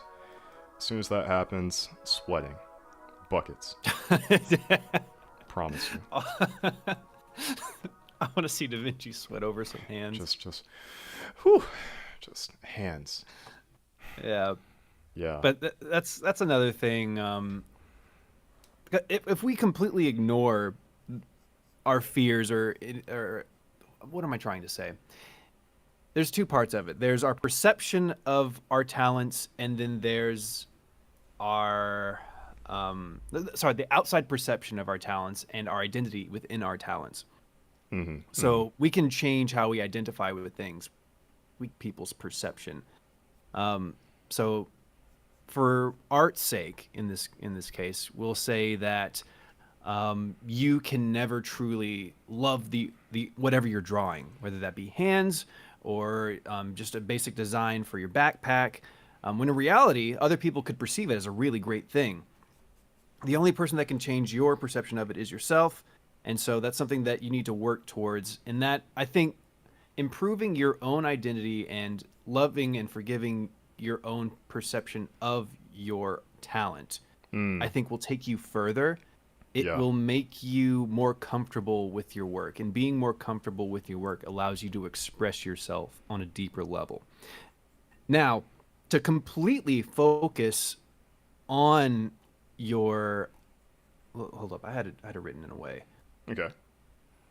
And And it was perception. It was okay. It was changing your perception and changing your talent. Those are the two things. So you can always change your perception, and that will allow you, like I said, to further like get more comfortable with what you're doing. But changing your talent, if you only change your perception, you will never truly get more talented. You'll get more comfortable being what you are, which is very good. If you focus on changing your talent, you could get super talented, but if you don't focus on your perception, you'll never like what you make. And that's just bad, right? So it's got to be a balancing act of both. I think people should start with changing their perception to appreciate what they're making now, and then after that, start to change, improve other people's perception by improving their talent. That makes sense. I think that makes sense. Yeah, I'm following. And Automate, you're welcome for the therapy session. Devon, thank you for bringing this very, wholesome topic, by the way, to the stream. I think that that's really enlightening, but also something that I can say personally is really relatable. I think that between a lot of people that I personally know, and also just looking at myself, speaking for myself, all of those themes are very relevant in just, an individual's kind of just coming to age, especially if you're creative, especially if you're looking at people around you who, do things differently, who provide, some level of, profound inspiration, but, sometimes also intimidation as well, too, from a kind of talent perspective. I don't say that from a, a way that implies fear or jealousy or anything of that nature, but it's just, I think it's more of this perhaps fear of the unknown, right? Like this kind of goes back to that whole topic of just uncertainty and trying to find some confidence and certainty within the amazing talents that you have to offer more times than not in the beginning. Absolutely. Relic says, I think it's hard for some to recognize their own strengths because they're constantly comparing themselves to others. They want to be able to do what someone else does, but neglect themselves from the other side, from the other talents and unique traits. And what a lot of people don't actually see is the hard work that went into getting that person to where they are now. When we go into social media, we ingest the end result. We don't ingest the process, which can be grueling and ugly. And overall, we've said it countless times, creativity kills. Or not creativity. Whoa. Creativity is terrible. No, comparison kills. Comparison kills creativity. Guys, don't be creative. It's more than that. compare Uh-oh, Devon, if you can hear me, it's getting really choppy on your end. this kid. Oh no, guys. Um, I think Devon's having a few technical difficulties on his end. Devon, can you hear me? Uh-oh. Yeah, we're gonna see if he can come back into the stream in a little bit. I'm gonna send him a message just to see if he can get that. Oh, Devon, you were a real one. Um, Here we go.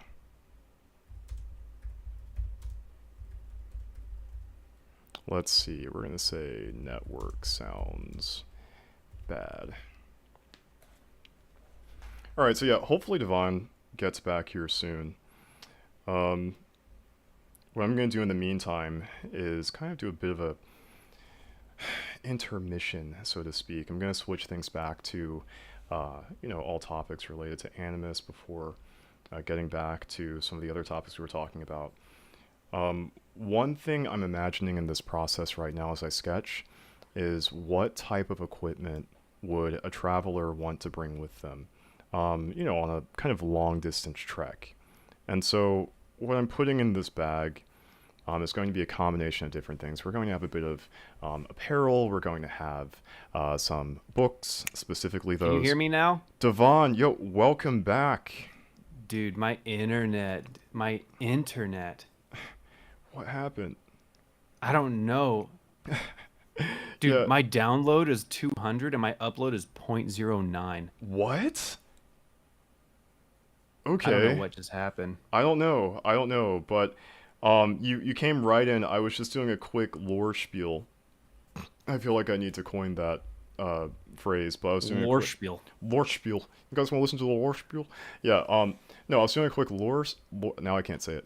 Lore spiel about yeah, just what a traveler, what this particular traveler will have with them in their rucksack, basically, and kind of why and what you can expect. So, what we're Rukensaken.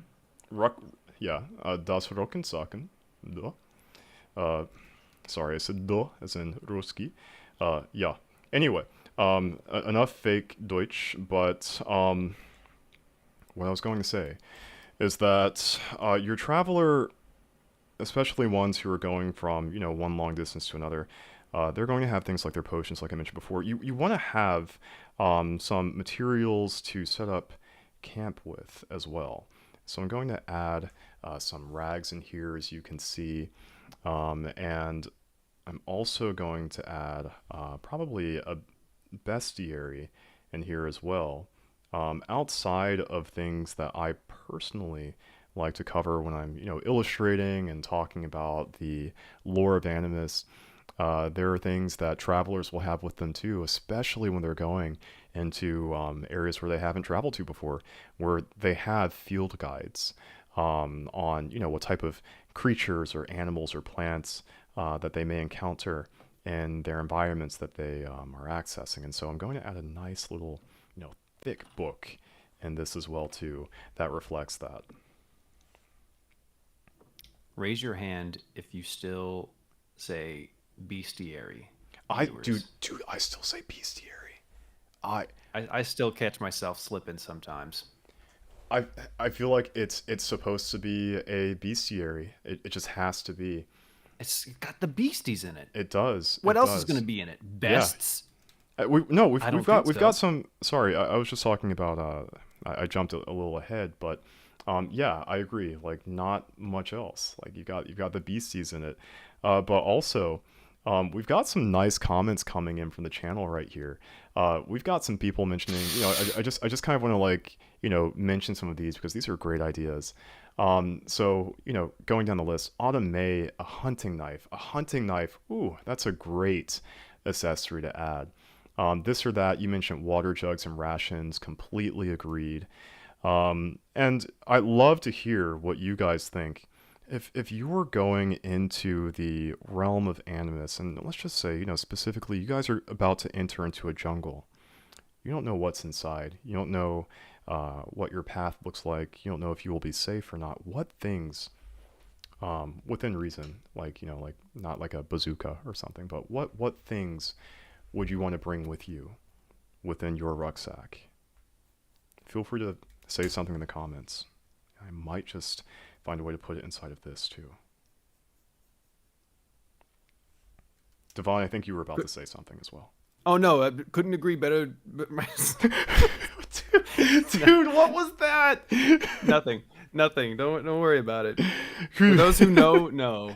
I had a brief little cutoff with my stream and had a heart to heart with them real quick. Okay. Don't worry about it. All right. All right. I'm not gonna say. I'm not gonna. Oh man. Oh, that was great. That was great. But yeah, LupaNet. I don't know. Is it best? It could be best. It could be bestiary. Could be best. Bestiary. Bestiary. It could be. It could be that.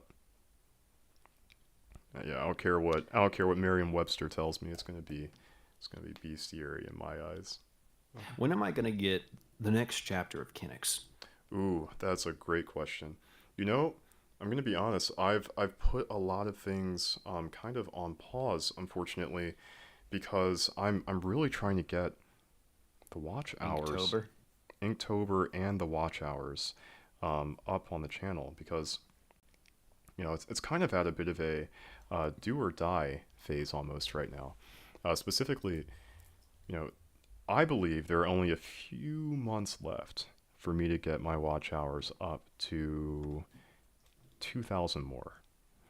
And the reason why it's like 3 times more than what you're at right now, right? Yes. Yeah, it is. Quick so, math. Yep, thank you. Yeah, I'm good. I do math. I math well. But yeah, 3 times more. Currently, I'm right under 1,000. And the reason why I'm doing this, the reason why this is so important to me is because, I want to be able to put Kinix in front of you guys, and to sell it on YouTube as well, directly. And so I'll get access to e-commerce tools and things of that nature if I'm able to meet 3,000 watch hours by the end of this year. And so it's kind of been a bit of a mad dash, so to speak. And, that's currently why progress on Kinix has come to a temporary, not pause, but just, reprioritization in the midst of this. That is a long word for a pause. Yeah, actually. Yeah, it kind of is. Oh. Yeah. Oh, I don't know if I broke up there. No, Dude, I'm so paranoid about my internet. Dude, you're freaking out right now. I am freaking out. We've got some comments that I want to read about, some things to incorporate into this rucksack. I kind of want to give those a read as well. So going down the list, ooh, a map. Yeah, a map. So this or that. The good thing is that most people are going to have a map unless there's no signal, right? But most people are going to have a map on their communicator. So, but having a physical map is something that definitely does strike my interest. You will have instances where in the very remote parts of this massive world, yeah, you'll just have to get a physical map, or else, well, rest in peace. What else? A water filtration system. Ooh, very interesting. Yeah, this is coming from LupaNet. I feel like that's so appropriate of a suggestion from you.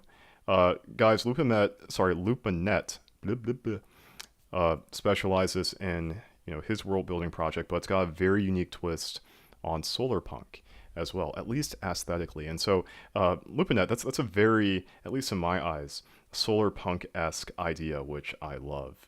Having a means to have clean, renewable resources through the means of a water filtration system certainly makes sense. One thing I will say is that for those humans who belong to the groupings of the tribe of men, or more specifically those who cannot manipulate magic, that's something that you would definitely see with some of those. Whereas for Cass and Novo, they are more likely to actually just use magic to filter out the water or any toxins within it. But they have to be trained in the water art. So, yes, useful tool. Cooking equipment. That is also a good thing, too. And I feel like Devon, are you here? Am I? Okay, you are. Dude, I thought you got kicked out. Um, Bro, you were running your mouth like I, I do. I am running my mouth. You're right. I'm almost done. I'm almost done. I'm about to wrap it up. No, it's okay. No, no, no. Why did you think of me when cooking equipment comes up? Do you think I like to cook? Do you think I eat a lot? Devon, guys, I'm just going to give you, some context here. Devon, in my opinion, I've never told Devon this, but I think he's got one of the coolest, like, coffee setups in his house. And so, My espresso machine? dude, yes. When I think about like, advanced cooking equipment and things of that nature, that's one of those things that kind of comes to my mind. Like we're talking about, espresso and coffee at this point. But, um, you know, there's I can't show what that looks like. I can't show like whatever brand or model that was that you It's a have. Breville. It's a Breville espresso. Dude, it's like the biggest waste of space for making coffee. Yeah. But I think it looks super cool. Like that's just, like my bias. But anyway, Yeah, um, it does look super cool, but like I literally have a portable like a bag where I can make coffee anywhere if I have hot water. So like seeing how big the Breville is, and then I can fit everything I need to make coffee in like a cylinder that fits in my hand. yeah, It, it's a little ridiculous. I can only imagine. Um, Lupinette said I also backpacked. Oh, I'm not even talking to the mic.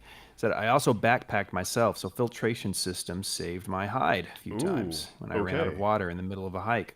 All right. How okay? So how long of a hike are you talking that a filtration system saved your life? Is this like a multiple day hike kind of thing, or you were just so dehydrated you couldn't make it another hour? And Relics was talking about how what would the container that contains water be? Would it be a canteen, a water skin, a hollow gourd? And that also makes me Yeah. think of well, like when we think of big adventures and traveling out in the woods, we traditionally think of like a traditional D&D universe where there's not much technology. Hmm. And do you ever start to does your mind start to trail off in that direction, um, and have to remind yourself, oh, we're in not a modern world, but an advanced technological society that has much better things than a water sack. We're talking about for Kinects. So here's the beauty of it. My mind personally doesn't trail off. I don't think it does, at least too far. There are moments where when I'm making content, specifically like the content that's been made for the channel so far, where it's a little bit more ambiguous with regard to the timeline. But for things like this, because the world of Animus is so huge, not every region has the same technology as another. Um, Not all the same technology from one region will work in another regions. So you're going to see this kind of unique hodgepodge, this kind of mixing and matching of things, kind of like what we're looking at right here, that have this very, kind of technologically advanced presentation to them, but you'll still find things like, a book with actual paper pages on it, or you'll have a physical kind of, gourd-esque potion container. So it's really a unique mix of both. It purely depends upon who the individual is, what their circumstances, where they're coming from, etc. So this type of bag is something that we would probably see from a member of maybe Presidia Academy, one who is in the kind of technology and kind of, brace related divisions of it. And I'm talking about terminology that I haven't discussed with the channel just yet, but all you guys need to know is that it really can vary based on, who we're talking about and where they come from. It's kind of funny because I can tell when you're drawing and when you're not based on how you sound. Dang. Okay. It's like when you start drawing, you kind of lean in closer to the mic and talk like this, versus when you start talking to chat, you back up and you start talking. It's more open. Yeah, that sounds about right. I'm not surprised. Um, Lupinet says that he goes on multi-day trips. multi-day. Wow. Do you go alone, or that makes me think of Death Stranding? Going alone. Just like multi-day walking through wastelands, getting chased by sledge demons. That was one of the references I talked about here. It isn't uncommon sometimes for people to have to go by foot through specific regions. And by the way, sorry, I'm going to segue for a second. I like somebody's idea of a flashlight. I'm going to add one of those into the bag. It's going to be more of a lantern, if you will, a electronic lantern. So yes, whose idea was that? That was Autumn May. I think that was the only person. I felt like I saw it twice, but Autumn May, great idea. It's getting thrown in here. They also said a hunting knife. Yeah, a hunting knife as well too. I was just thinking about where that should go. More than likely, it's going to go on one of these straps. If I do put one on, but I'm still kind of working through what that should look like, how big that should be. You're going to need like a kind of big knife in this world. Oh, that's a knife. That's a knife. Lupinet says, I'm too Lively. scared to go by myself. Too anxious if a bear or a skinwalker is checking me out. Yeah, don't want any So, skinwalkers. there was a lot of things that you could have said, Lupinet. You could have said that a bear or some other creature of, like, I don't want to say reality because I can't tell you a skinwalker is not real. But not only that, you said checking you out. Like, not hunting you, not observing you, like they might have a romantic interest in you. Oh, I mean, like I took it as in like I mean, just thinking about like stalking, like trying to figure out when to make its move. But I that's mean, it's stalking, trying to figure out when to make its move. That's exactly what I said. you're not wrong. You do the same thing. Wait, I Skinwalkers just want a hug. they get lonely too. I would imagine. I mean, makes I sense. need them skins. How's it going, smooth skin? I'm just thinking about Fallout right now. Smooth skin. Now, where did that lore come from for skinwalkers? I know I might be thinking about like not like an SCP type of thing. I sometimes do I do this thing on YouTube where sometimes I just want to like hear like a really good story, like an immersive horror story. And so like there are some kind of popular, I don't want to say like urban legends, right? Because these are all purely fiction, but just creative stories where one series is really popular with a whole skin crawler theme, I think. Like these tall humanoid looking creatures that will stalk people and will imitate their behavior, but when you see them up close, it's like that's not a human, and then it like rips your skin off or something. But You want me to read the wiki? sure, please.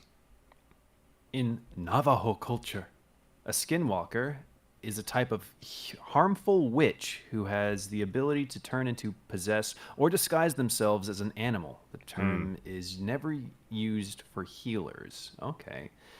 The Yi Naldoidushi, translated to by means of it goes on all fours, Jeez. is one of the several types of skinwalkers within Navajo beliefs. These witches are seen as the antithesis of Navajo values, performing malevolent ceremonies and using manipulative magic in stark contrast to the beneficial works of the medicine people. Okay, well The that legend of skinwalkers is deeply embedded in Navajo tradition and rarely discussed with outsiders. This reticence is partially due. Why? I don't like that word. Anyway, it's partially due to cultural taboos and the lack of contextual understanding by non-Navajos. That's you a interesting. non-Navajoer? That depends. I don't think I'm a non-Navajoer. I don't think so. By the Yeah. way, I'm trying to figure out where to put this knife, guys. I am like, let me think. Well, where would the knife be easily accessible, right? It would be right here. There would be, like a sheath right here, but I Inside? there could be, yeah, like it could be inside, but at the same time, yeah, like outside would It definitely be should be more. outside, Yeah, right? outside would be more accessible. You're right about that. Ugh. So it would have to be lower, right? True, true.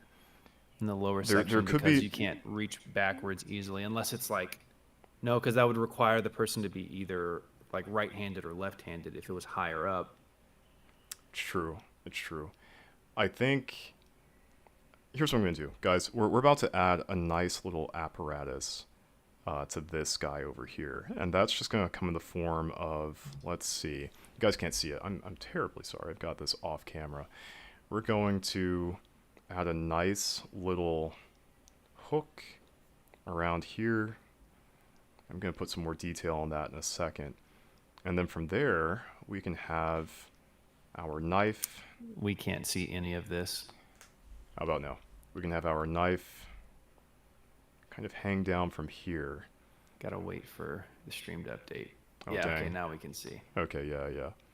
I'm just gonna kind of like etch this out, and I'm gonna catch up on the stream real quick. yeah, please. So, Autumn May, who would you rather be in the woods with, a skinwalker or a bear? I think a skinwalker, personally. If I want a good story, skinwalker for sure. What about you, Amir? Yeah, I'm not as that was like a big brain thought right there, actually. I don't know. I'm not as big brain. I probably do a bear. Okay. Yeah, See if it hugs you. I would rather hug a skinwalker. Anyway, Lupinette gotcha. says I'm very confident in how I look, as you should be. Too confident, some friends might say. Oh, Relic says I love SPC stories. Some people do really get great jobs in really great jobs in portraying the fiction into reality. oh yes. This or that says same. Automate says my personal favorite SCP are the Infinite IKEA and the Shy Guy. I don't Oh, think I've heard of the Shy Guy one. I haven't heard of the Shy Guy one. No, I've heard the Infinite IKEA. Yeah, Infinite Um, IKEA is pretty great. yeah. What's an overview of Shy Guy? Like, I'm sincerely curious. You want me to pull it up? I was gonna let somebody in the chat. You can pull it up too, but either or. Guys, I'm gonna, SCP-096. while Devon is pulling that up, I am trying to figure out how do I want this knife on here. I'm going to position it right next to the thruster, right about there, just right in that space. And I think what we're gonna do, yeah, it's coming along. I got a little something. I got a little something in place. We'll have that there. And we'll have another kind of strap that's going to hold it in place. Let me see. That's on the side. It's going to stick there. This is literally what I have to go through whenever I'm doing any sort of, yeah, just like technical drawing. Like, how does this feasibly make sense? That's probably one of my biggest holdups with my drawings. Devon, I think you found something. Dude, it's a whole dissertation. Oh Like no. description. SCP-096 is a humanoid creature measuring approximately 2.38 meters in height. Subject shows very little muscle mass, with preliminary analysis of body mass suggesting mild malnutrition. Arms are grossly out of proportion with the rest of the subject's body, with an approximate length of 1.5 meters each. Skin is mostly devoid of pigmentation, with no signs of any body hair. SCP's Now I jaw remember. can open to 4 times the norm of an average human. Other facial features remain similar to an average human, with the exception of the eyes, which are also devoid of pigmentation. It is not yet known whether SCP-096 is blind or not. It shows no signs of any higher brain functions, and it's not considered to be sapient. SCP is normally extremely docile, with pressure sensors inside the cell indicating it spends most of its time, or most of the day, pacing by the eastern wall. However, when someone views SCP's face, whether it be directly, via video recording, or even a photograph, it will enter a stage of considerable emotional distress.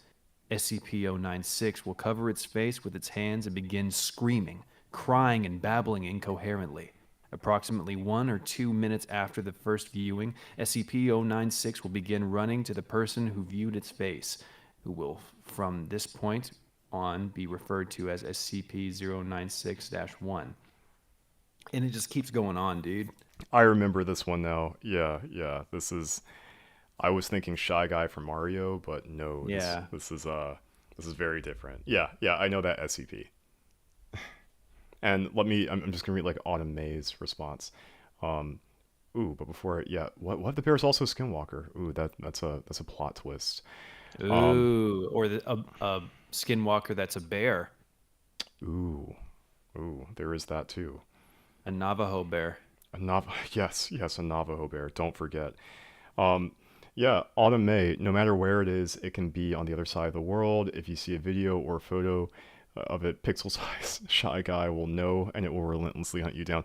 Yeah, I remember um this is one of my other bad like YouTube habits sometimes. Like um I don't know if it's like Gary's mod or something of that nature.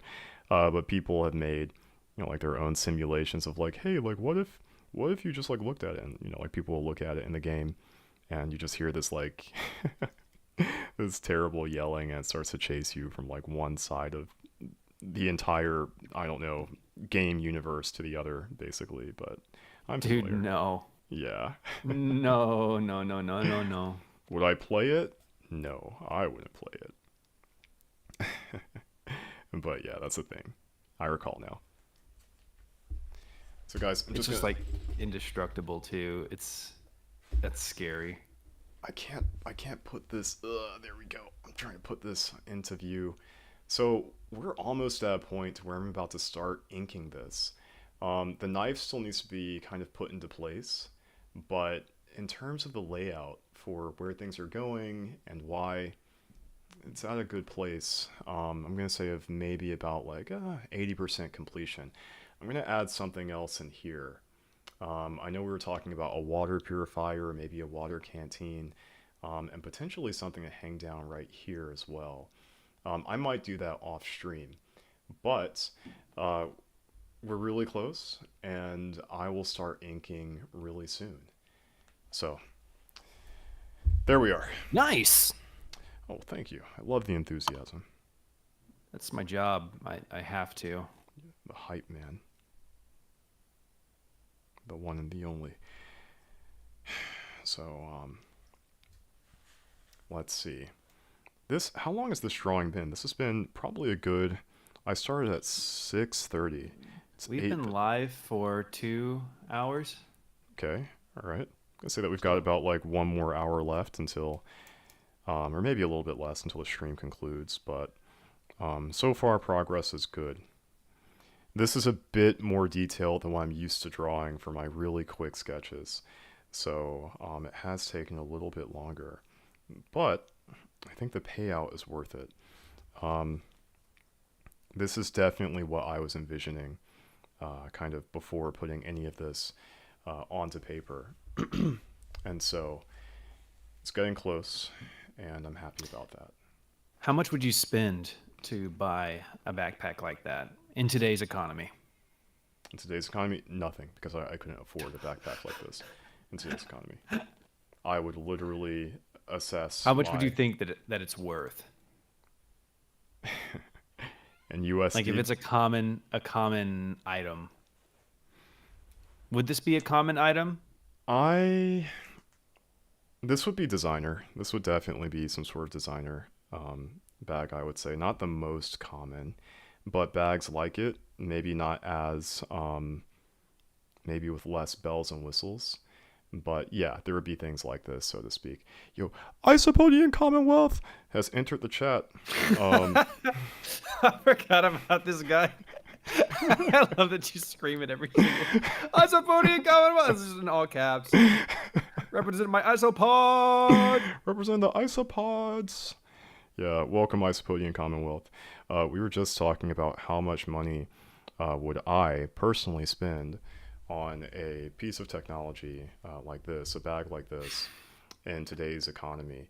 And I was just saying that, I don't think I would. I think that my Maslow's hierarchy of needs would demand that my money is spent in other places, but that's just me.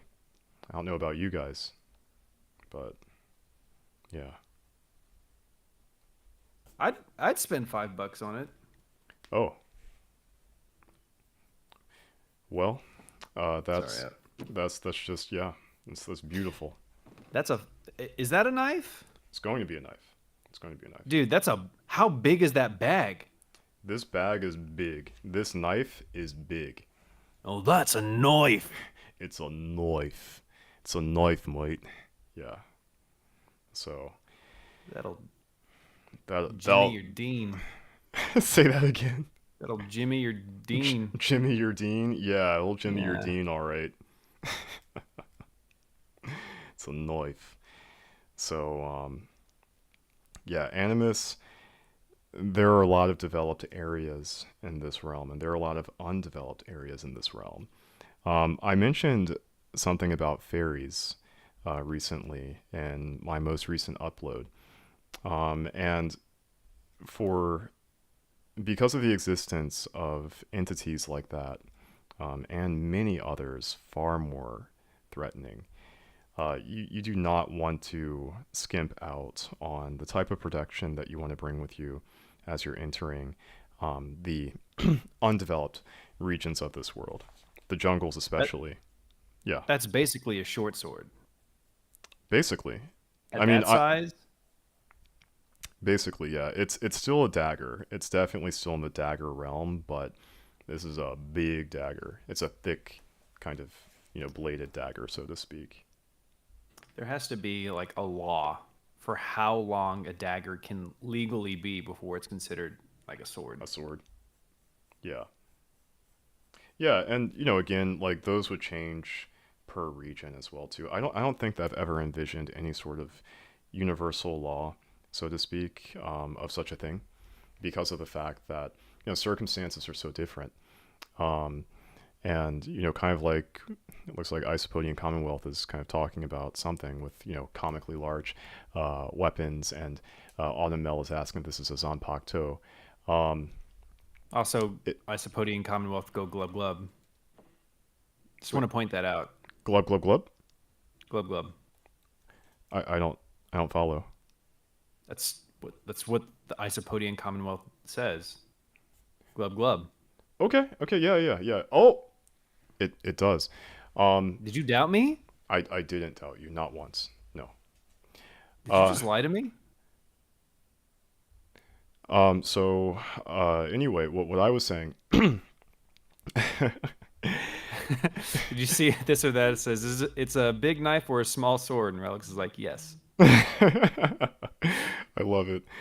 But yeah, the laws do vary depending upon where you are, especially if you're in a region like I'll just say False Terria.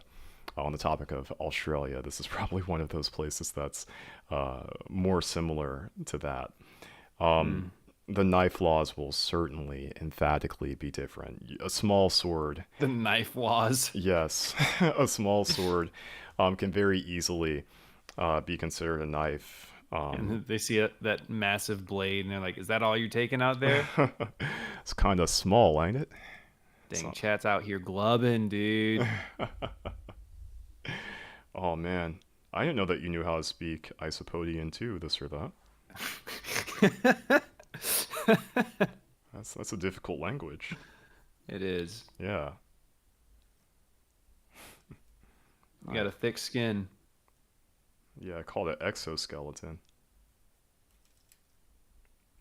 Okay, so I think, yeah, we're getting there. This is going to be the hilt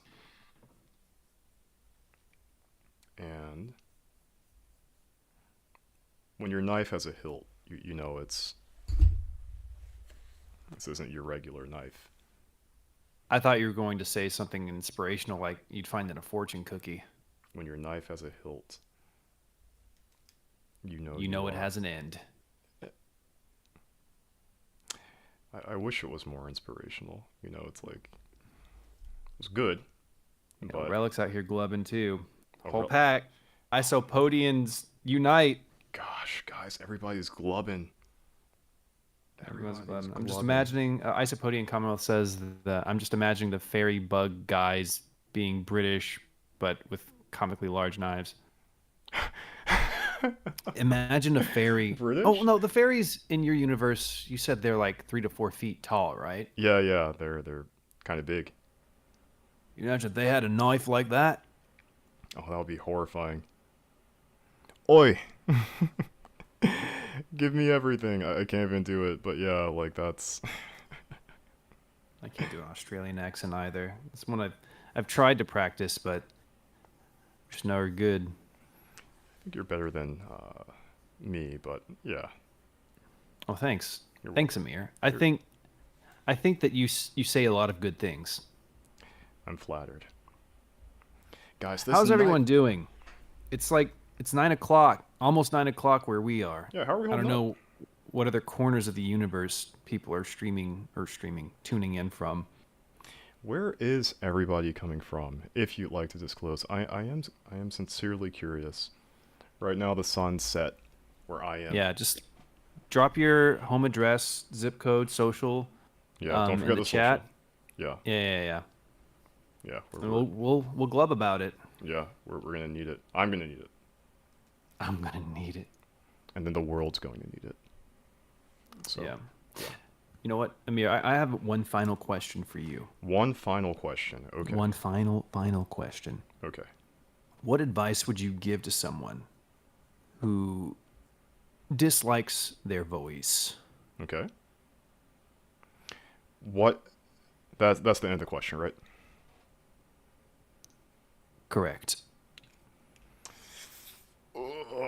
What advice would I give to somebody who dislikes their voice? I think I would first ask them, like, why do you dislike your voice?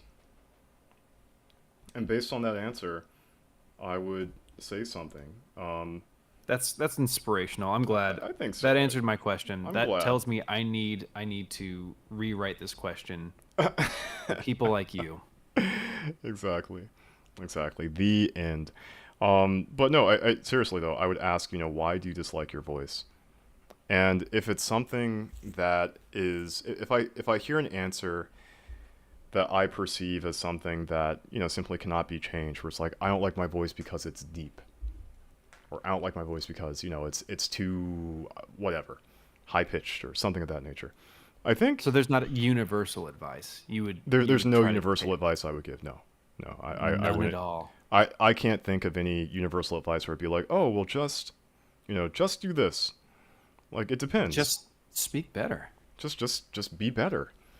Like I can't give any advice because it's such a personal thing. It's a contextual situation. Somebody could say like I don't like my voice, and I can say why, and they can say oh people complain about it. I can say why again, and maybe it's because like the person interrupts people when they speak, and it's not their voice that they don't like. It's something about their communication cadence that they don't like, and I can give a better answer on like oh well if I may maybe try this. Like I would want to give an answer that's a bit more contextually relevant, based on the information I have. Does that make sense? It's not a good answer in my opinion, but Dang, I understand. dang. You know what I say about that? What? I say fine. Um, I'm gonna read the chat. Okay. Okay. Let's see. It looks like I've missed a lot, so I'm just gonna like go down the list. Glub glub glub gleb to glub. Glub glub glub. Okay, this or that. Playing my stories for Inktober. Okay, Planning. okay, that's good. I think I missed the context for like I know that you were going to write stories, but I think I missed the context that segued into that. We were Um, asking, what are you guys up to? Where are you from? What's going on? yeah, yeah. I was just thinking about location and social security number. Yeah, But yeah, yeah. yeah, no, but that's really cool. Yeah. I'm really curious to see. Um, I'm not sure how you plan to share them, but if you do share them, and wherever you do, I'd love to hear more about that whenever you get around to it. And Yeah, then post them if possible. Post them in writing prompts on Reddit. Share that link. We'd all love to read it. that's something. Yeah, yeah, that's actually something that's a really good idea that I didn't think about. Um, let's see. Working on a Autumn May. chapter in my story, but the urge to draw is nagging me. So that's Autumn May, are you going to participate in Inktober? I'm curious. And I'm also curious what story you're writing, but that's another question. You don't have to give too much detail if you're trying to keep it under wraps. We That love is we true. love a good story around here. I do love a good story. Oh, let's see. Um, it's almost 9 on your side too. Yeah, okay, so I guess we're in the same time zone, autumn May. Um, Lupinet, you're working on your own character design. It's still very early. Yeah. Yeah, yeah, I know. It's still probably early for your side. That's cool though. Yeah, dude, I really like your art style a lot, so I'll be excited to see what you come up with your character design. And I, su- Isopodian Commonwealth is working on crime. Crime. Crime. Aquatic crime or terrestrial, depending on. Omniterrestrial crime. I see. I see. You know, That's the worst type. yeah. Yeah. That's the best type of crime. Lupinet said Amir's giving older brother vibes responding to Devon. I don't know if that's a compliment to Amir or to me, or I don't know. I've never heard anybody say Amir's seems to be like an older brother to Devon. It's I quite am the opposite I, typically. I am flattered. Thank you. I You should be. to be related to your kin or to be, No, no, no, no. I think you should be flattered to be considered like hmm. an elder to me. Ah, Yeah, yes, I think yes. that's something. I honestly do think that that's something you should be proud of. Oh well, thank you. That's that actually. Why are you laughing? No, What's no. I so mean, funny? it just got like really humble, and I was like, wow, I wasn't prepared for that level of wholesomeness. It caught me off guard. And so that's why I'm laughing. It's laughter of joy. I mean, it's honesty. I don't agree with it in the least bit, What? but that doesn't mean that you shouldn't relish that. You lie. I didn't lie. I did. You lie. What lie? I can't believe it. You can't believe what? I can't believe the sounds that I hear through my ears. You Your were auditory cortex? my auditory You cortex, know my why you eardrums. can't believe the sounds? Because Why you're is talking. When you talk, you can't really intake. Your audio cortex doesn't work the way we went over this earlier. ooh, okay, okay. Yeah, it just got really meta. But okay, you're right, you're right. Yeah. But yes, But no, thank you, I Lupinet. was Thank you. actually, I'm not. That's not this. This isn't about ego. Just let it go. Just let it go, Devon. Okay, okay. This isn't about ego. It's not. No, no. I mean, we are all powerful in our own ways, and that's what we must remember in all of this. Um, All guys, right. Autumn May say I've been on the fence with Inktober because I have other projects, but I will do my best work with. Oh, sorry. I'm doing my best to work on it the next month. Dude, this text is so small, or I'm getting so old. Autumn May, I think whether it be Inktober or whatever project you're working on, I think you should keep working on it and doing your best and share it. Share it with everyone because there's people out there who want to see it. I know I want to see it. yeah, yeah, that's true. Relics. Oh, sorry. Go ahead. What were you going to say, Amir? No, I was just agreeing with that. Yeah, like I'd love to see it as well. So, it's a lot. I was talking about that earlier in the stream. There's a lot of effort that goes into Inktober, hence me um, potentially not cheating on things. But yeah, just do what you can if you want to kind of dip your feet into it and just get something out of it for you. I would still recommend doing it. Just try it. Relic says, I feel more like Amir is more of a victim of Devon's shenanigans. uh, I think that's a lot of people are a victim of my shenanigans. yeah, yeah, I'd say that's pretty accurate. A lot of Well, people. to be fair, Relics, Amir gets into a lot of, for lack of better words, shit um, outside of my as presence. as the More honestly, more often. You think so? Yeah, I think Hmm. you get some solid stories when I'm not around. That is true. I do get some pretty solid stories. Stories that I don't ask for, but that happen nonetheless. When I was younger, like I'm talking about a good like 9 years ago, how many crazy stories did I get like in my early 20s, Devon? It had There was a lot of homophobia involved in the initial few years of college. I don't think That so. got Whoa. no. It was growing. It was growing. It was growing pains. Um, and then What? Okay, so I feel like some context definitely needs to be elaborated on for sure for that nah, it's because that okay. that was very misleading. No, Amir, no, all right. Some context. All yeah, right. yeah, for sure. Everybody who's watching Amir stream, you can see he is a very handsome man, like hands down. He's a keeper, some might say. And for people who are watching my stream on Twitch, Thumbstick Overdrive or whatever, you can't see his face, but you can see his hand, right? Look at how smooth that hand. That's a very smooth hand. You can only imagine what's attached to that hand. It's buttery. But Amir was a little bundle of sweetness, right? Whoa. What do you Hmm. mean? Whoa! I See, mean, there's the I, I mean, homophobia I I was mean, talking about. whoa. No, no. I'm just saying. Your words have some context, but I'm listening. Continue spinning Your this word, it's true. Amir sweet. is an attractive guy. I He's just an attractive guy. Facts. okay. And there were situations where other men would see Amir and they'd be like, All right. just I'm just gonna looking take like over. a treat. I'm just gonna take over. I'm just gonna take over really quickly because this Why? What? I'm going to steer this ship in the direction it needs to be steered in. Before you do, I just want you to know, Lupinette said Devon sounds very cheeky, and Amir has has the tired exasperation of an older brother. And you're Yeah. making that sound very real right now. Oh yes. Oh yes. Okay. Yeah. Here we're guys. Let's set this straight. Okay. Let's steer this ship in the right direction. So, um, yeah. I think the term homophobia definitely is misleading.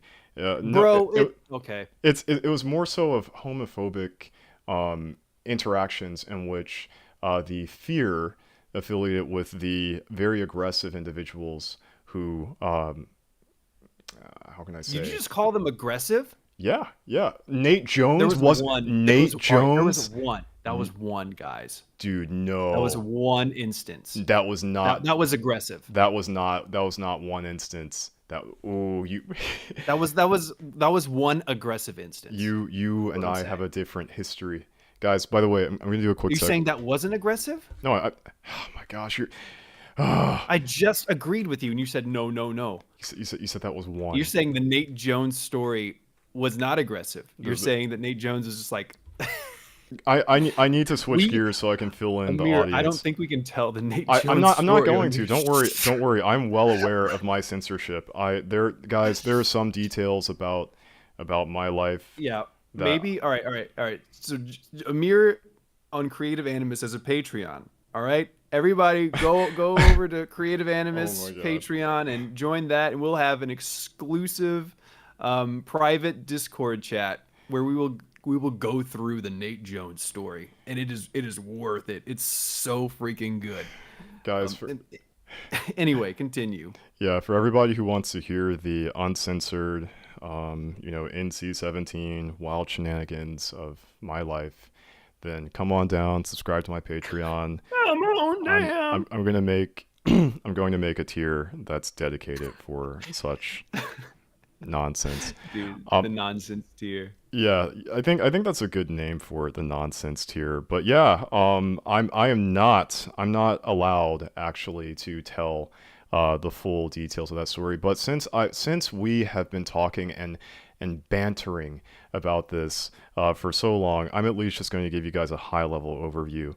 That again, I won't go into details about. But yeah, let's just say that there were some individuals on my campus who were very, very aggressive with their uh, intentions. And I went, dude. Define aggressive.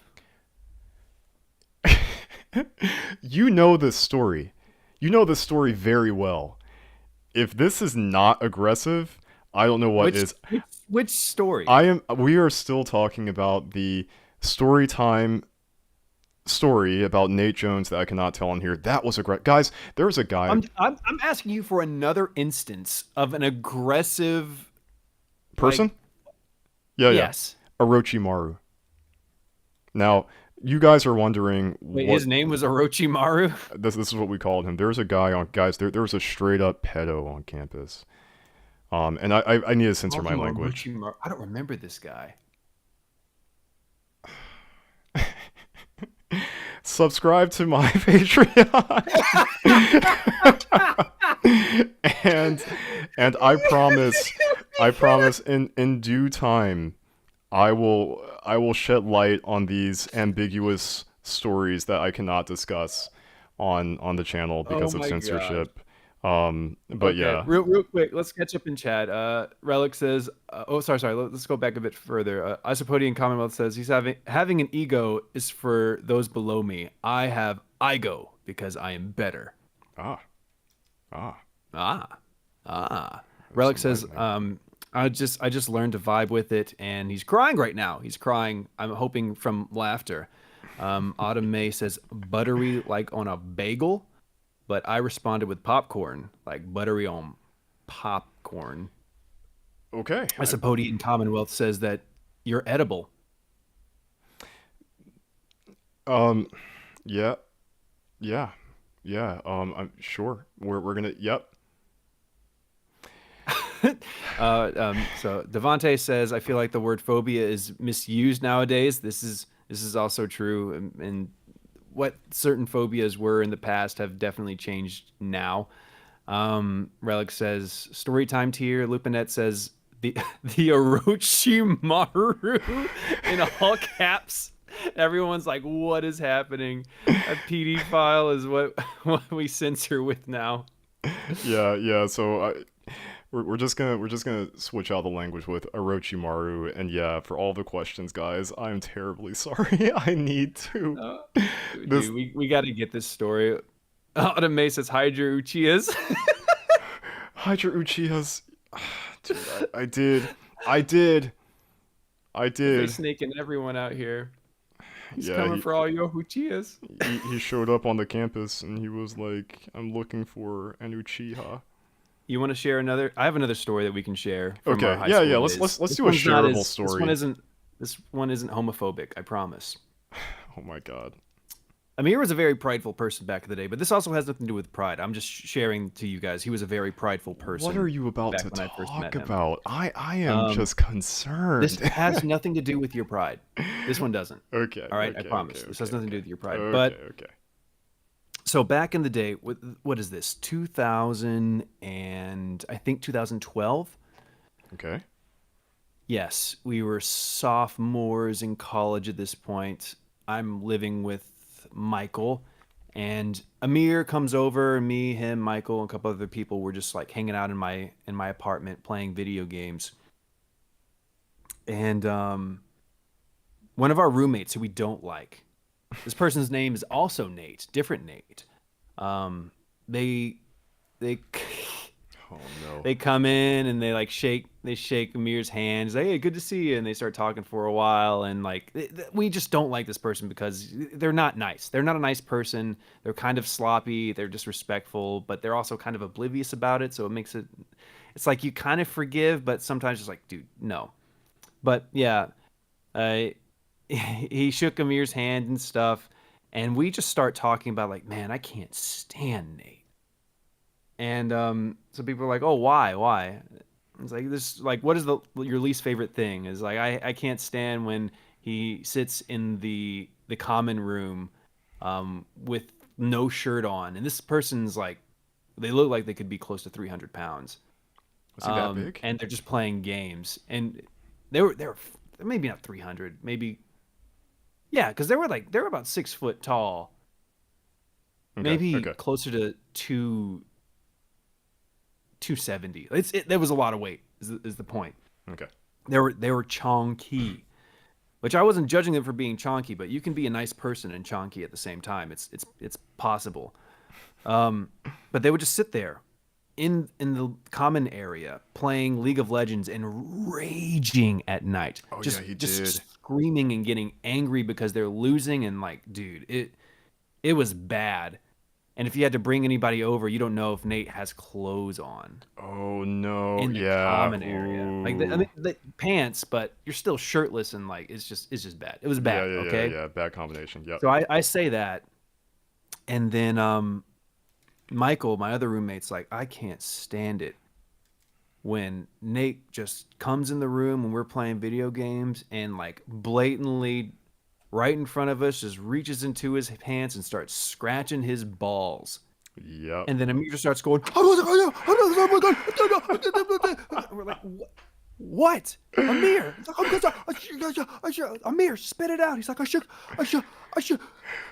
his hand. I shook his hand. Oh no. Amir was just, he couldn't get it Dude, out, I guys. He remember could I was not say the sentence. He traumatized. was like convulsing and shaking his hand. Like, dude, Dude, I shook he his hand. couldn't do it. I shook his hand. And so we were just laughing so hard. Amir washed his hand for like the next 10 minutes. Dude, I scrubbed my hands. He scrubbed. Couldn't scrub enough. And you Couldn't want to scrub know? away the shame. There's more. There's more to the story. Was Continue. Were you gonna continue, or No, no, no. I'm not sure if it was. Well, I can, but you can too. You tell me what you want to do. so days go by, days where Amir doesn't come by, and eventually he does. We're hanging. Nate, Oh my god. I Nate, remember. Nate creeps on in the room. And he's like, "Hey, Amir, how's it going?" And just puts that hand on out, like stiff, ready to just Sure lock did. some fingers and He have a good sure did. introduction. And Amir is like, "Hey, Nate," and he he puts his fist out for a I bump went to out like to fist bump him. I literally said, "Hey." he to minimize contact as best as he could without being disrespectful. And Nate's like, "What are you doing?" And he grabs Amir's hand with one hand and forces him over to grip that other hand and just starts shaking it And ferociously. I And he just want to looks, emphasize this. Like it was audacious. Like it was, yes, my it was my mind clammy, was I bet. blown. Like and this isn't something to where like I had it all planned out in my head. Like I have to say this from my perspective, okay? Because Devon, like that was a good retelling, but there's just some details that you're just not gonna get because you just weren't in my shoes, and that's Dude, I okay. didn't even say what he said. Oh, Do you want? I'll wait. I can tell. I can say what he said after if there's like other emotion and like physicality that you want there's to other relate. emotion. There's other emotion, but I Go mean, ahead. like Go I can ahead. definitely, yeah, yeah. So guys, I mean, I was doing this in the most tactful way possible, right? Like this is like I knew that there was a chance that he could potentially like, receive this in a way that could be offensive. And I said, I don't want to offend him. I don't want to put him on edge. Like his hand, there's a hand out, extended to you to shake. And I went in and I said, hey, like, yeah, good to see you. And like, I pretended not to like see the hand like all the way. Like, and this is like awkward, right? But like, it was like, like eye contact is here. It's like, yeah, man, like, good to see you. Like, hoping that as my eyes are not looking at his eyes, he would assume, like, oh, like he didn't see me. He's trying to greet me. I have to fist bump him. I looked up, and to my dismay, our eyes met, and his hand was still like this. And I was just like, damn. And he looked at, Damn. and he That's looked all at me, I can said, "Damn." And he looked at me, and he raised his eyebrow, and then he looked at the guys, and he said, Did you guys see what this guy did? Did you guys see what See this what this idiot nigga just did? did? He just tried to fist bump me while I tried to shake his hand." And he said, "That's What not how an you shake." idiot! Did he say idiot? I don't think he said he didn't say idiot. Like, Okay, what is he thinking? Just like okay. shaking, Okay. and like while he's explaining this to us, he's still shaking your hand just like ferociously. Dude, And this Amir guy, had this look on his face, guys, he as his hand is getting manhandled. Amir's freaking face just like, just there's nothing. done, gone, You were Dunsky. falling into yourself. I was falling into myself. I think that's a great way of summarizing it. This man. We didn't get This to the part to where monster. this stop. um, he did. We did catch him in the act. We did catch him scratching the peanuts, and We caught him clawing brain. that's one way of putting it. And there was it Mario Kart? I think it was Mario Kart. I What? think we were playing Mario Kart when you first experienced it. Okay. Yeah, you take the lead on this. I'm gonna keep on sketching out some of these other Wait, elements. what? Is there more? I thought that was it. Let me see. It was Like when that happened, dude, you were just mortified. That's all I remember. I think After I that think that's handshake, he walked out. I was like, "All right, see you guys," and Amir just looked at us, and like all of us knew. All of us knew Amir knew. It's just like we pain, got to all watch the pain unfold. misery. Like what an idiot! Like oh man, Amir, you did it to yourself. Nobody deserves a fate like that. Not I would anybody. have hugged him. All right. I would have been like, "Bring it in, man. We don't gotta. Just don't touch my skin." Yeah. There's no way. Yeah. No. No. That's. Oh. Oh, Nate. let's catch up in the chat. Lupinet said, "League players, yeah, that's a red flag." That's fair. But Uh, go on. what? I was gonna say Yeah, the majority of our campus, everybody yeah. At that participated. time, it was rampant. It was It was rampant. rampant. He cried once. We remember that. I'll get into that story next. Relics said, "Meanwhile, my roommate and I were calm and quiet playing League." No, that's a myth. Pics or it never happened. Lupinet says that's vile, and Relic said, "We had a Wait, what? We had a trombone and hey there, Delilah, blasting at 3 a.m. on a Monday from someone in the building." Oh, that is perfect. What the fuck? I that is legendary. That is wow. Impressive. I agree. Most impressive. Yeah, there was one time where Nate was playing and he lost and he started throwing a fit. I'm just in my room like this is normal. Nate throws fits when he loses. But he started the fit stopped and then I heard Stop. him sob. I heard him crying in the room outside. And I got on my phone. Like I called my roommate Michael and was like, "Mike, you need to get over here right now. Nate is sobbing." And Mike, he was at dinner with friends. Like he was disposed of at the moment. He said, "Guys, I have to leave. This is an emergency."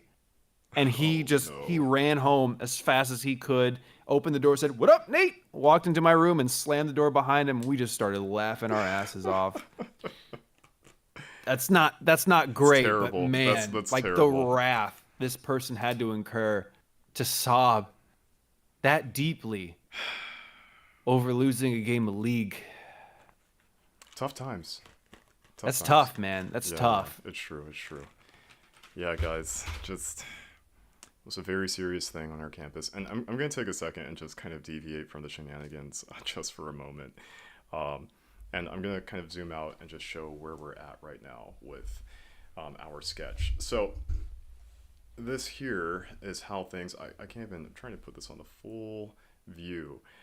This is what we're looking at so far for backpack.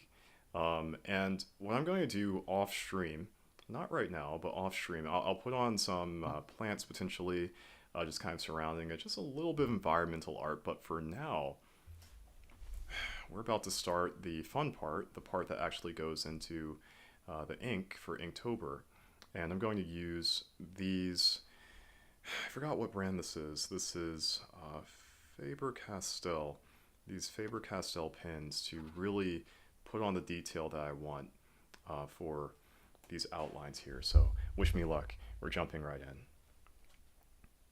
Devon, please We're continue jumping about right the in. trombone. And Dude, I don't have this story about the trombone. Relics, I would love to hear about a trombone playing Hey There Delilah at 3 a.m. I'm on just campus on a freaking Monday, dude. Bunch of hooligans. Lupinet said, "This is exactly how I imagine U.S. universities to be like." oh, I Lupinet. what is it out like up there? How I, is it different? What do you? I I'm gonna say imagine. something like bigoted, like, "Oh, you eat maple pancake." I don't know. Insert good witty joke here. No. I imagine, and I could be wrong. I'm sure I'm wrong, but I imagine it just be so much more tame, like just less Everyone's just chaotic. nice to each other. At least less chaotic. Like, and the crazy thing, right? Like, Lupinet's got a point. Like, there's some wild stuff that's happened. Like, we have not We clearly. haven't scratched the surface. Yeah, this is why this is why I'm making another tier because I can't talk about the reality of what happened on on campus here on stream. But yeah, I'm just gonna say Lupinet, you're right. I'm just gonna say you're right, man. Yeah, It's been a I'm little I'm wild. upset that you're right, but you are. Yeah, we know. Autumn May says, oh my gosh, this text. Hung out with a friend at their apartment, and one friend ran down the hall screaming, Jack! Another friend at the end shouted, Rose! While another friend played the Titanic theme song. Yeah, sounds like a normal day for our campus. That's relatable. Mm. That's I can live it right now. I feel like I'm living it right now with you, Autumn. That's had had one too many of those before. Lupinet said, the cold just keeps everyone in check. Like, you can't act out. The weather will come after you. Oh, that's perfect. That's perfect. You want to tell them the story about architecture donut? Ooh, architecture donut. Now that's a good story. That's a safe story, but that's It's a something. safe story. Yeah, I could tell Back in the day, like I said, Amir was a treat, and unfortunately, he knew it, and so he wanted to. All right, I'm just gonna stop. I'm waiting. I No, can. I'll take the reins, but Amir was a treat. He knew it, and he's like, I can get away with this.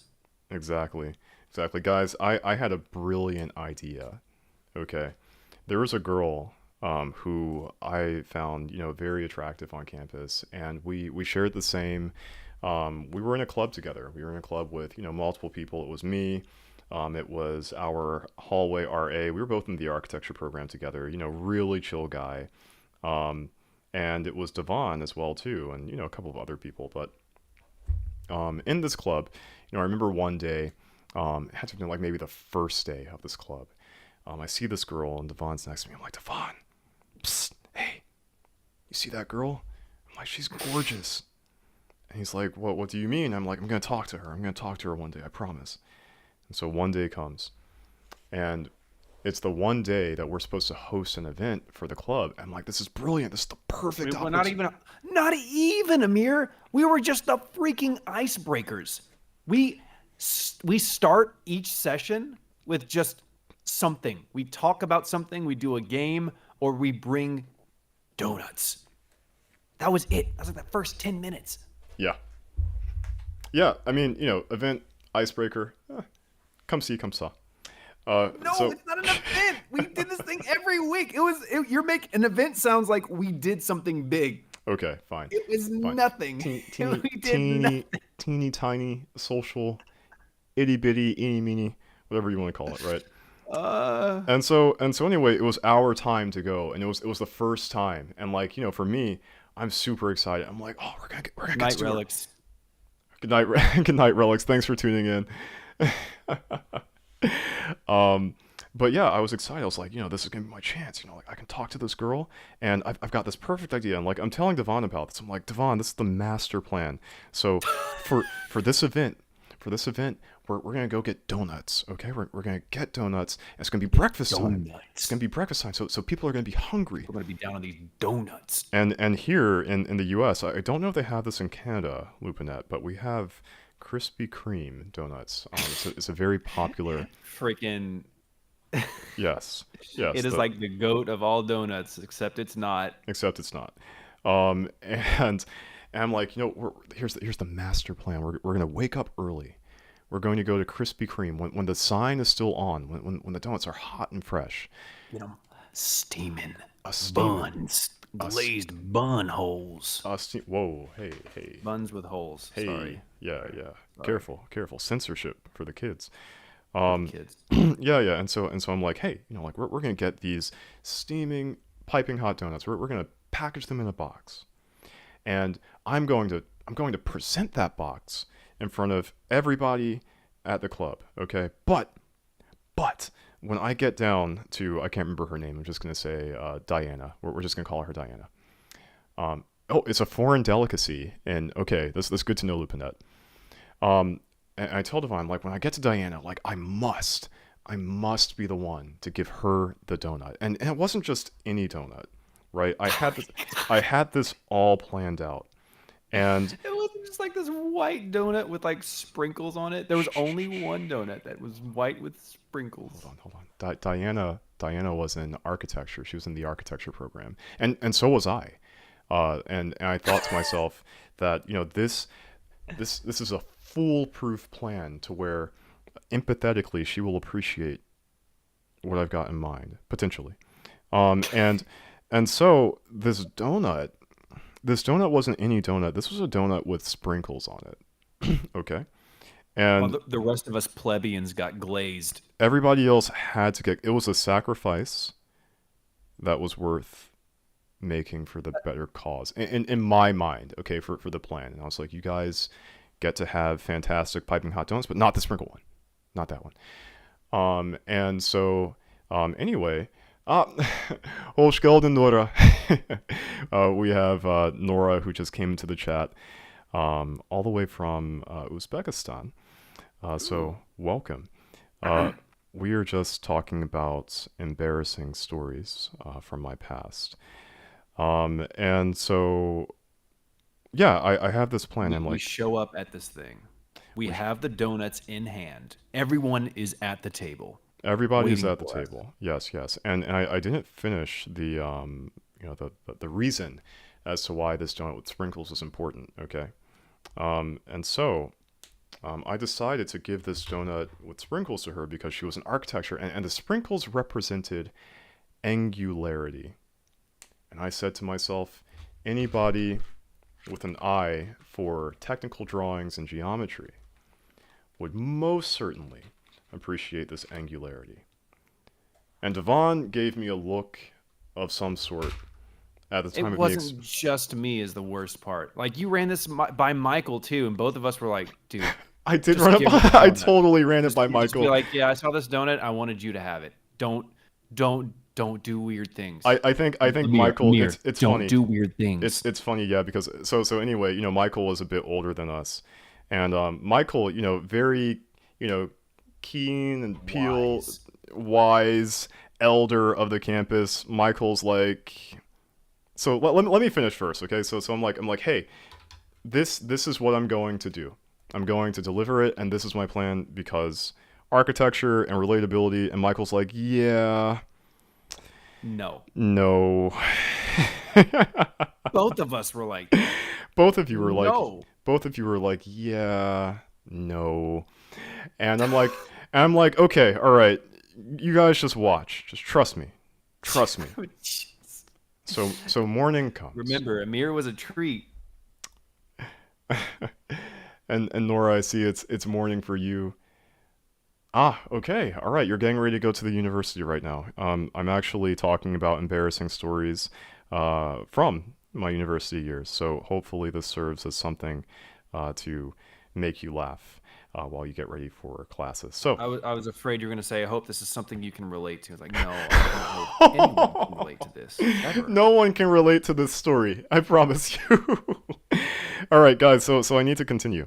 And so essentially, I want to make sure I've got this drawing, in focus as well too. But essentially, I'm like, guys, you know what? I'm just gonna do it. So we get to this event. I'm giving out the donuts, and I get to Diana, and it's the I'm last surprised you donut. remember her name. I'm actually using a made up name. Oh, It's okay. not her Okay, actual okay. name. Yeah, but we're gonna pretend.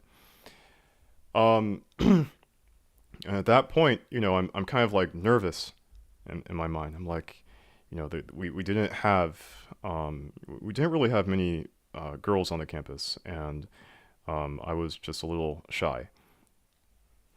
And so I approach, and I'm, just calculating everything. I'm like, okay, the donut, it's here, the sprinkles, The angles, math.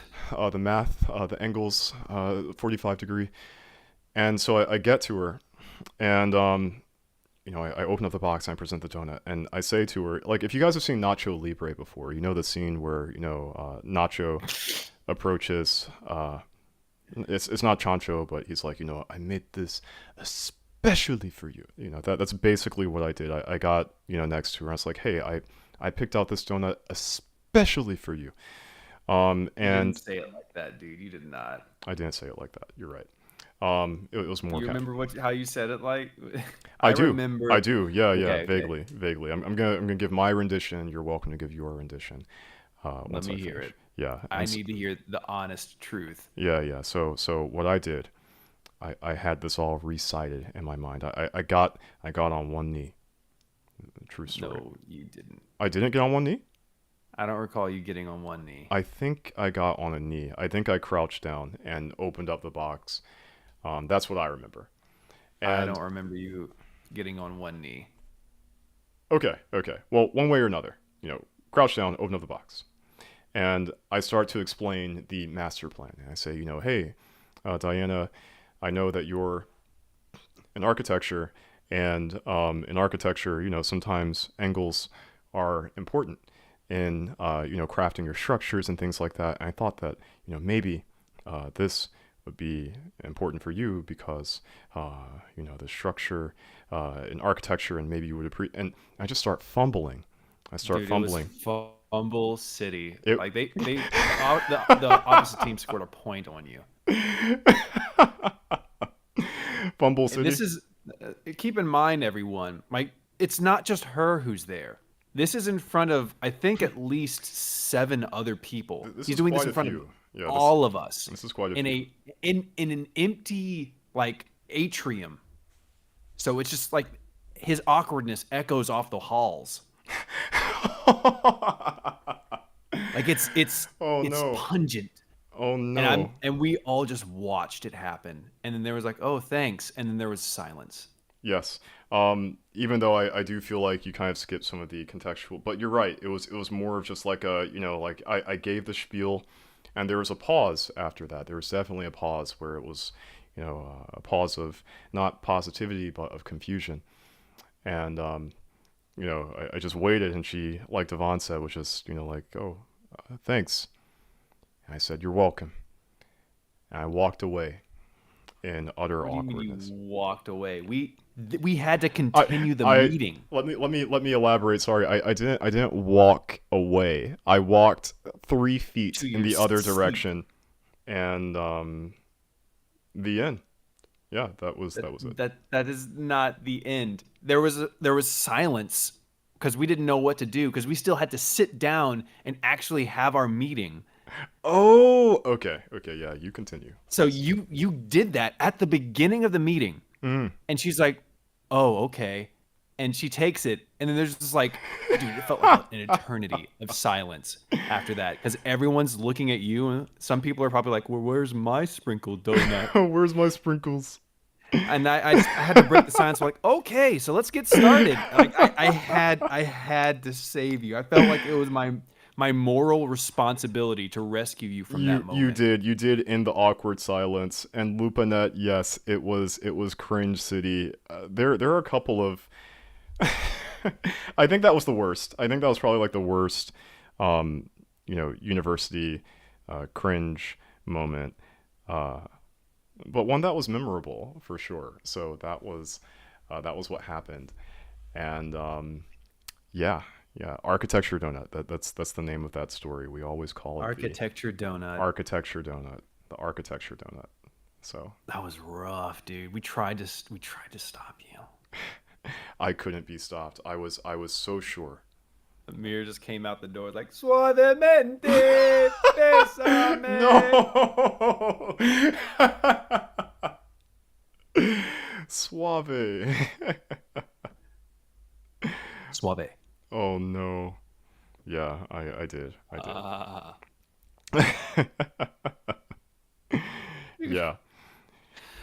Ronaldinho soccer. Ronaldo Soccer. Dude, that's not even what he doesn't say it, He dude. He's doesn't. like Ronaldinho soccer.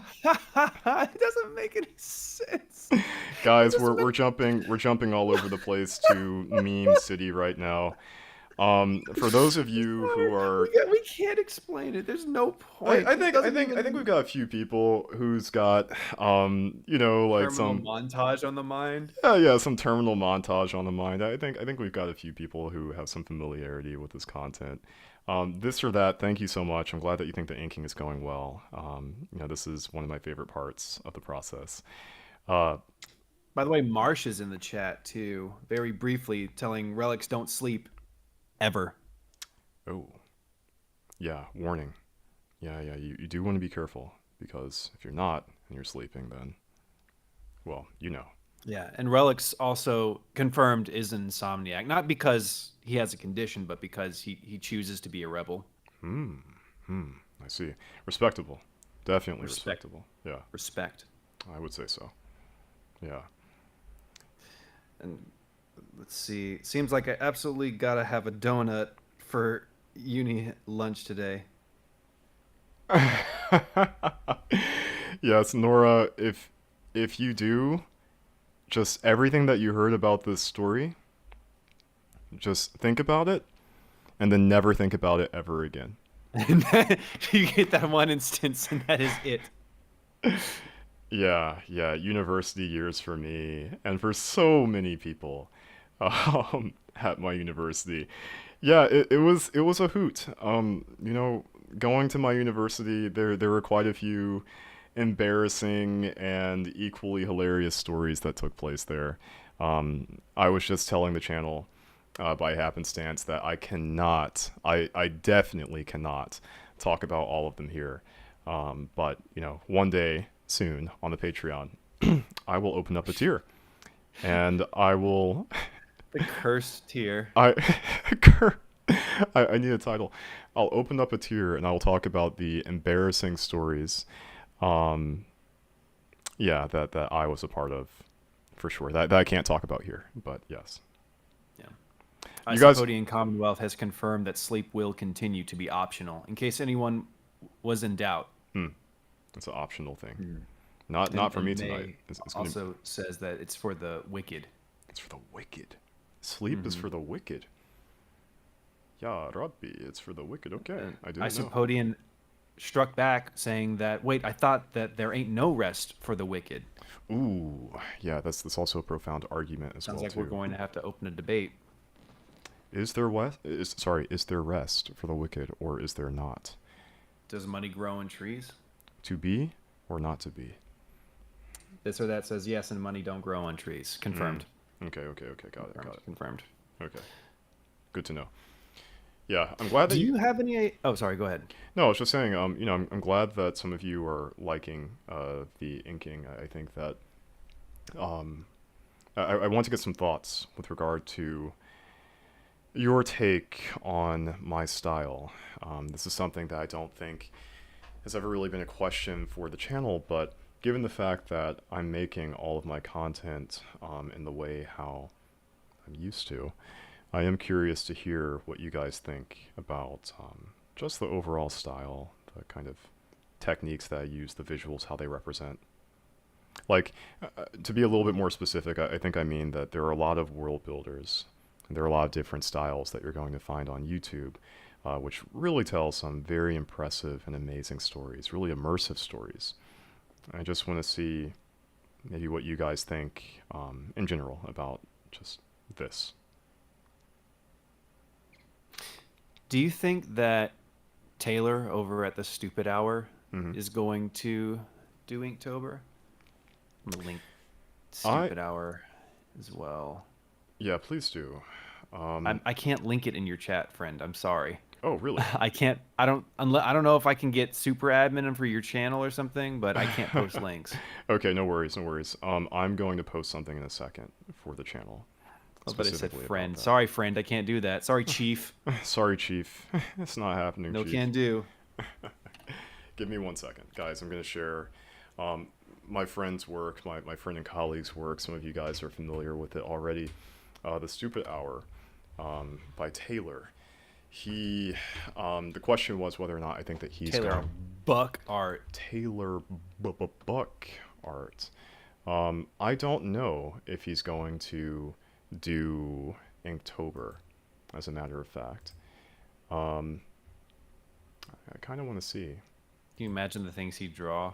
Oh yes, yes, I can, and um, they would be beautiful and disturbing at the same time, and hilarious. We should make an That's- entire comic, and every one of the panels is on the topic for Inktober. I can see that. I can definitely imagine that, guys. I'm pulling up the Stupid Hour. I'm just going to end up dropping. I can probably share. I'm going to share Taylor's most recent video. How many views does he have on this right now? Taylor has got 400,000, wasn't it? Last I four. saw. Yeah, Taylor's got 400,000.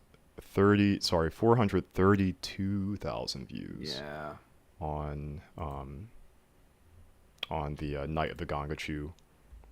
Gangachu. Lupinette says, "I love your line work. Your line weights are solid." Oh, thanks, man. Man, you see that? Look at that beautiful link that Creative Animus. You know what Creative Animus hasn't linked though? You don't link my content. Ooh. You don't link my content. Yeah, you're right about that.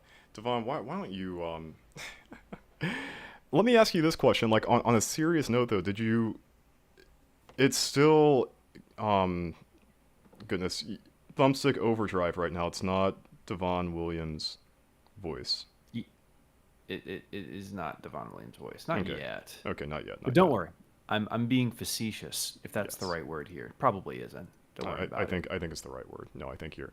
Yeah, one day soon, Devon's going to have his YouTube channel set up appropriately for what he does. So it's a work in progress, but surprises to come, I'm sure soon. So That doesn't mean I don't stream. I stream on Twitch. I'm a human being, even Dang. though I'm not on YouTube. dang, you're like, that doesn't mean. Now I'm not being facetious. Thank you. Yeah, Devon, you do stream on Twitch. He does actively stream. So Actively is a strong word. dang, I'm just never gonna get it right.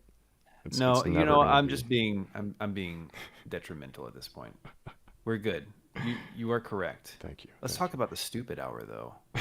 He's You want to talk still about the Stupid Hour? going strong, son. 432,000 views. And for those who haven't seen it, definitely check out the link that Amir posted. You said that's a friend from back in your middle school days or high school days? Taylor and I, we go as far back as. Do we go back to middle school? No, I think just high school. Yeah.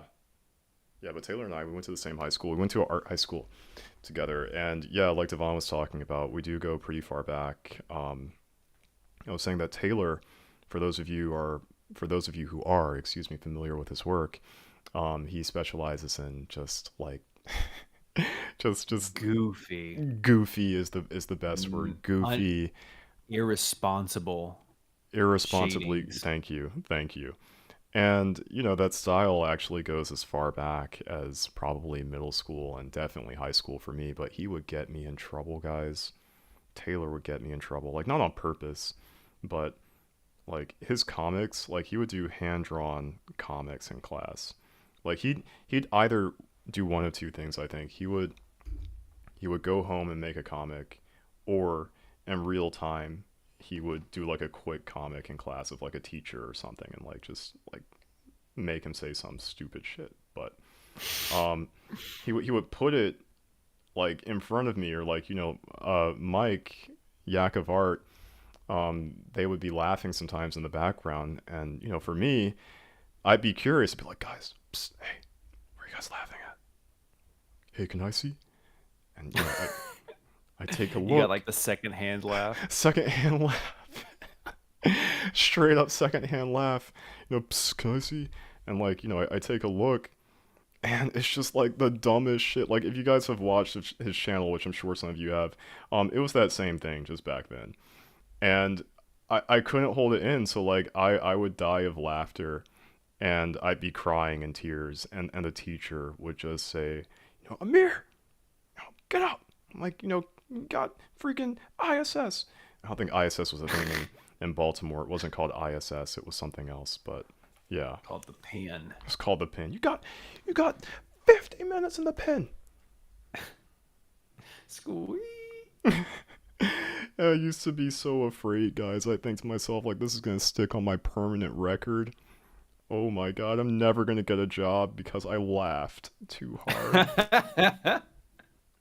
I knew I shouldn't have asked for that paper. I shouldn't have asked Taylor for the comic. Yeah. It so on his, for those who haven't seen his channel, he does these comics, and some of them have been animated in this last two, and it's Yeah, really, really good. it Like is. really good quality for someone who's working on his own. But their whole shtick is it's him and his cousin who's a voice actor who reads over all of the comics, and they're just cracking up the entire time. It's like it makes me think if Amir and I were in a different reality, that would be us. Like instead of having an afro, I'm bald. Oh my god. Yes. Yeah, it's definitely, it's like there's a specific brand of comedy that is. It's something that isn't mainstream. But that's definitely my brand, and it's definitely Devon's brand as well. So yeah, like that's So all very funny. relatable. Just nonsensical. Yeah. Night of the Wild Gongachu. Oh my god, James. The voicing for James. I'm gonna drop off Pikachu and never see these fucks ever again. Just just so just so unnecessarily vulgar, yet so hilarious. I'm one blast off away from being fucking dead.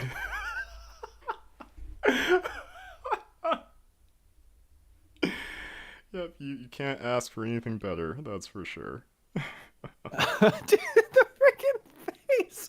Oh, We have to watch we have to watch the F bombs. We have to, but yeah. dude, it's better with it bleeped out, dude. I don't know why. It's like, oh, that. He just he can't. It's like the perfect horror movie like response to. Yes. Yes. I know. I can't wait for part two. I really Oh can't. man. Guys, if you haven't already, I highly recommend subscribing to The Stupid Hour just to watch Taylor Buck's just stupid, nonsensical artwork. It is worth every second of your time. You will not be disappointed, Oh, I promise you.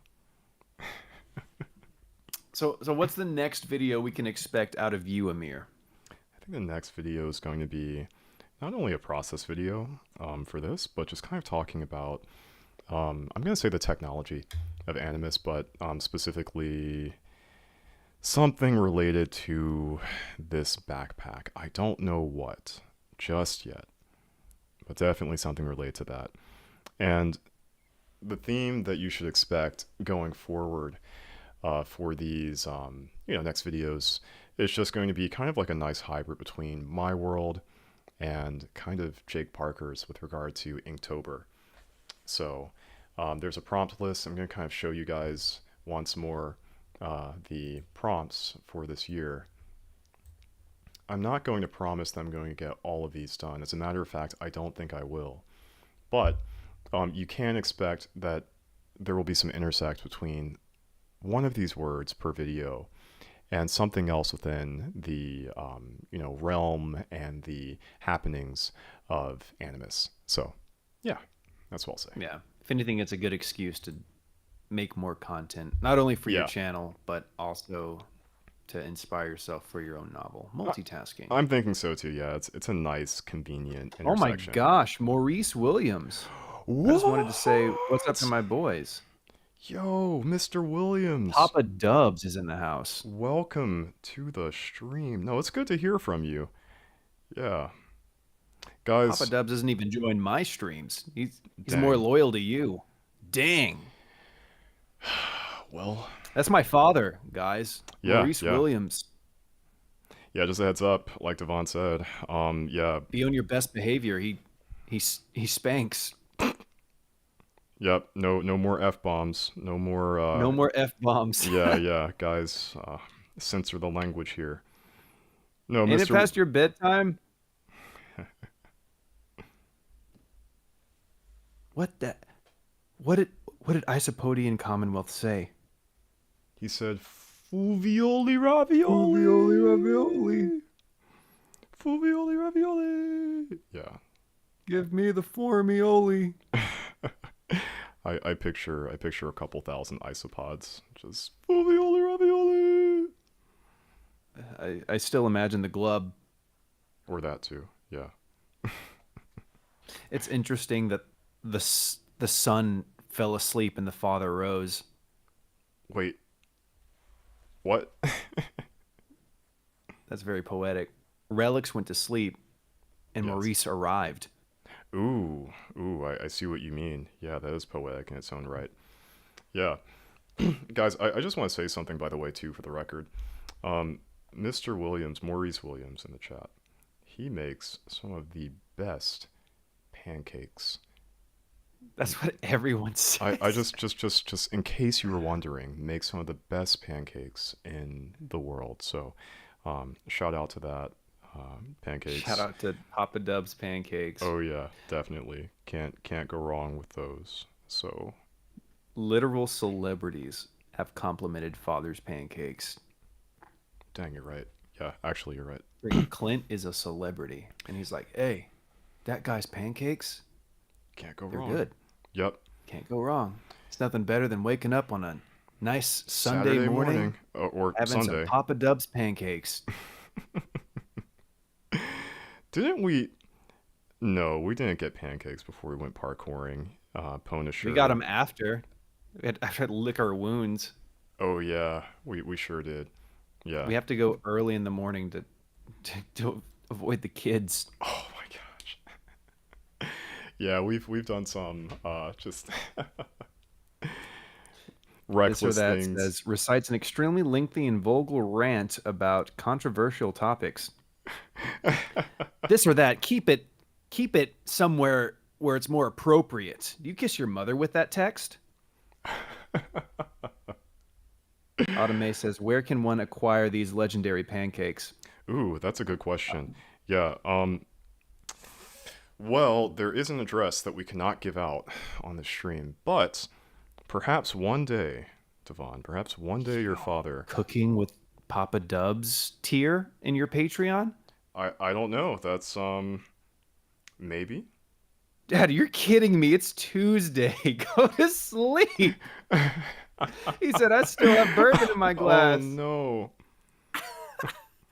Oh, no. It's a Tuesday. Oh, no. Oh, no. It's another Tuesday. Yeah, well, Mr. Williams, if you can enjoy what's going on here on your Tuesday night of being awake, I will happily entertain. It's probably got you pulled up at the bar. At the bar. I thought you were gonna say the theater, and I was gonna say like I am sincerely honored if that's the case. I don't know if this is worthy of theater. Dang. Okay. No, no, not the drawing. Don't make this about you. It's the content. The The content. content. Oh man, not theater. Like the level of like detail in this sketch. No, no, no. It's more so what's going on the right side of your screen. Mm. Okay. Okay. You got like four different windows. One of them is just like YouTube. Yeah, basically. One of them We is like, we is had that what music. you're typing in? Is that a description of your stream? Ooh, yeah, it is. Yeah, that's there. I don't know why that is there. Um, Sorry, I'm just criticizing. it's okay. Yeah, you're making me self-conscious now. Um, no, but yeah, I was. Don't fix it. Don't. I'm not. I'm not gonna touch it. Mind over matter. But yeah, we had music playing before. Now we don't. Guys, I want to ask you: do you care for more music while I continue inking, or is completely acoustic more of your vibe right now? Feel free to let me know. I'm gonna do some talking. Completely acoustic? Isn't that still music? I meant to say acapella. Why did I say acoustic? Yeah, Acapella. Wait. Is there music playing on your end still? there's no music playing on my end. It finished. Is is acapella silence? Is that your? It, it it's I'm it's I'm. it's a metaphor. It's What is completely acapella a metaphor for? Silence? no.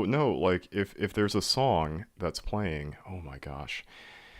If there's a song that's playing, you've got vocals in the song, then it's a full song So with you're vocals. saying you just talking is acapella? That's why it's a metaphor. It's because Oh, I hope everyone else got that metaphor. Anybody else? Raise of hands. Got that metaphor? Am I just? Maybe I'm just slow. oh, I think there was a sentence that was said in the chat earlier that explains this relationship really well. I want to read it what's the again. sentence? Yeah. Let me find it. I'm pretty sure Lupinet said it. Okay. Okay.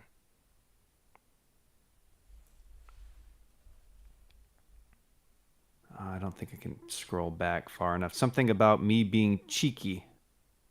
Yeah, that sounds pretty accurate. Yeah. A cheeky little cheeky bugger. You a cheeky bug. Yeah. All right. So what else do you have planned for this stream? We're coming up close to 10 o'clock. Yeah, I I'm think gonna I'm have gonna to get head ready out to. soon. Yep, I'm gonna get ready to wrap it up. Guys, we've got a good 5 minutes left in this stream. Mrs. Thumbstick just joined in at the last like 3 minutes. I Oh, don't really? remember how to do that. What do you not remember how to do, Mrs. Thumbstick? How to be cheeky? I can Cheeky, give a couple of cheeky lessons. bugger. The America thing. It's exclamation point America.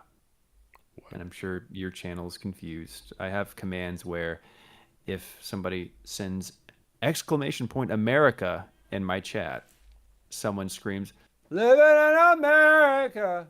Oh my god. Noted. Got Yeah, two sorry cheeky to buggins. distract you. Yeah, man, that was just the zen. The zen was gone. Isopodian Common Health said that they would raise their hand, but they don't have human hands. Yeah, you've got I'm sorry, you've got several pairs of legs, so it does make it a little difficult, I would say. Yes. So Isopodian Commonwealth, if I haven't already said this, I want to say it now. I appreciate your dedication to the bit, and I want to try and be more dedicated as you are. Lupinet, thank you. You found the quote. It says Devon sounds very cheeky, and Amir has the tired exasperation of an older brother. Oh, I love it. Yeah. Yeah, that there we go. There we go. That was definitely it. Yeah. It's an accurate depiction sometimes. Like that's totally an accurate depiction. Father says, I'm sitting here with Jack. He's still trying to still my soul. They Good God. I'll send you a pic.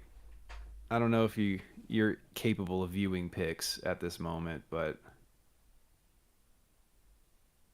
Who are you talking to? Jenna? No, I'm gonna send you a picture in Discord. Okay, okay. Let me know when you send it. I'll can I pull it up on the stream? If you want to, yeah, it's family friendly. Okay. I just sent it. All right, I'm gonna take a look in just 1 second. 1 segundo. Okay. Yeah, backslash is different in not Discord, in Twitch. Mrs. Thumbstick. LupaNet only speaks truths, and I agree. Confirmed. Let's see. So, Discord. Got Discord loading. And what do we have here? Guys, we're about to unveil. Yeah, and previously I think I posted some of my old All Inktober right. Fest things. Halloween is in full swing. And so is Jack.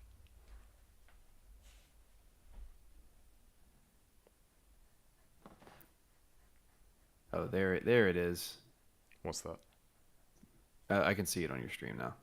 Oh, you saw it. Okay, yeah. Yeah. There's just a delay between what I hear and what your stream does. Gotcha. Guys, we are almost done with inking this. At least the outlines. This is the most tedious portion of this drawing. What do you think the most exciting part of this drawing was for you?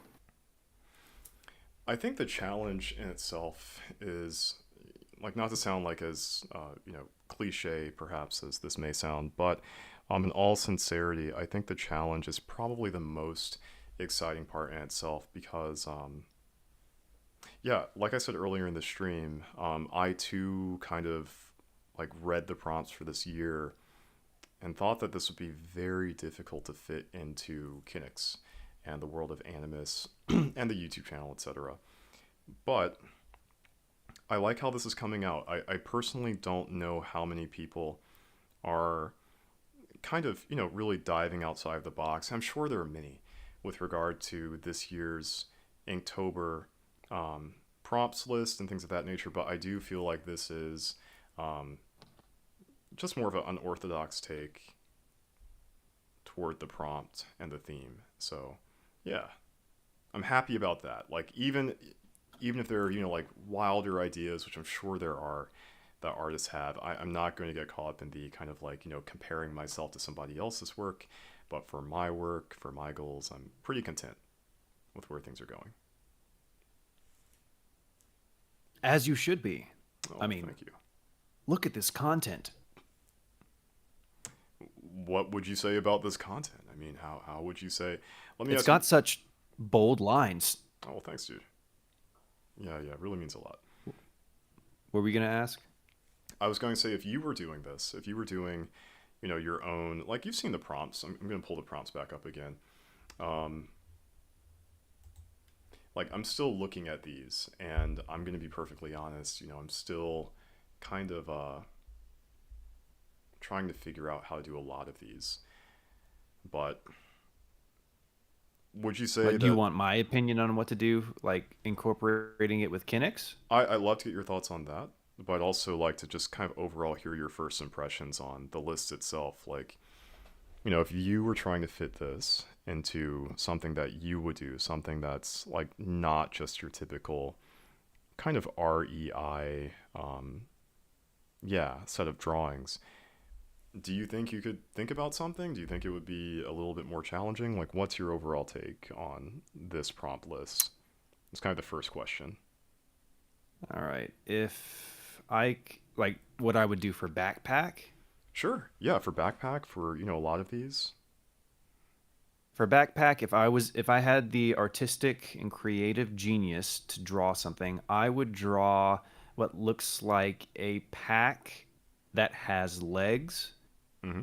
and the person who's carrying the backpack looks like they are the pack itself, if Hmm. that makes any sense. Like they're just kind of hanging, they're facing upward. They're like pointing a bit towards the sky, a little scrouched up and like looking on their phone, Yeah, while yeah. their backpack does the walking for them. That's pretty cool. That's really creative. That's the first thing that comes to mind for that. Nice. Yeah, I feel like that's something that I would struggle with, you know, like thinking about that type of idea, like super cool. But yeah, like I just kind of thinking outside that box in that way. What was another one that you said you wanted to do? You were thinking about Trek? Trek as well too. Yeah. Hmm. What would I do?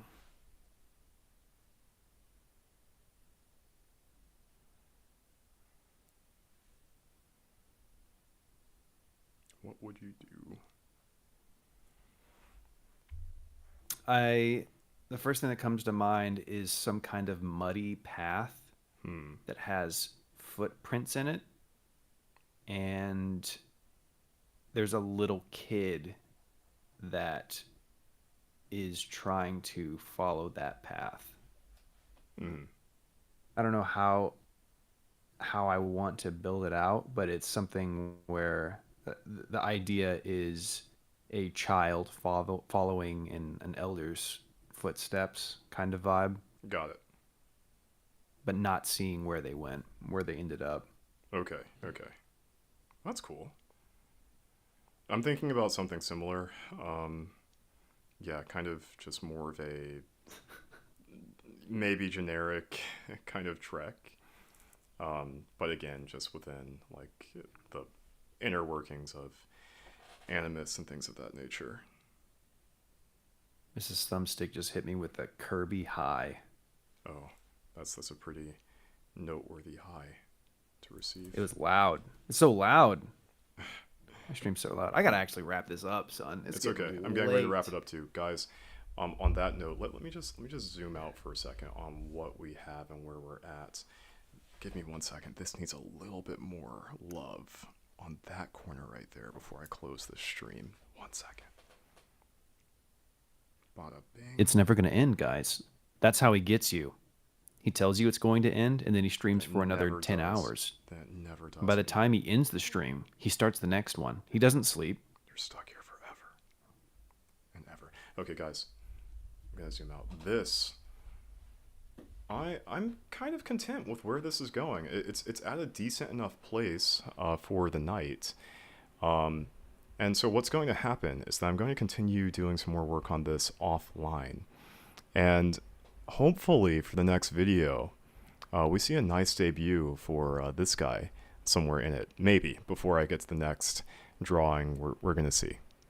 But either way, I just want to say I'm very happy that all of you guys were able to come out to witness the work, to be a part of this. And yeah, that's really it. I think it's late. I'm going to get ready to call it a night. Devon, do you have any closing words? Yeah, sure. For those who were here earlier on the topic of loving your voice, I want to close out with something on that. Yeah. But I can't remember what it was. All right. So, loving yourself isn't something that happens in a day or a year.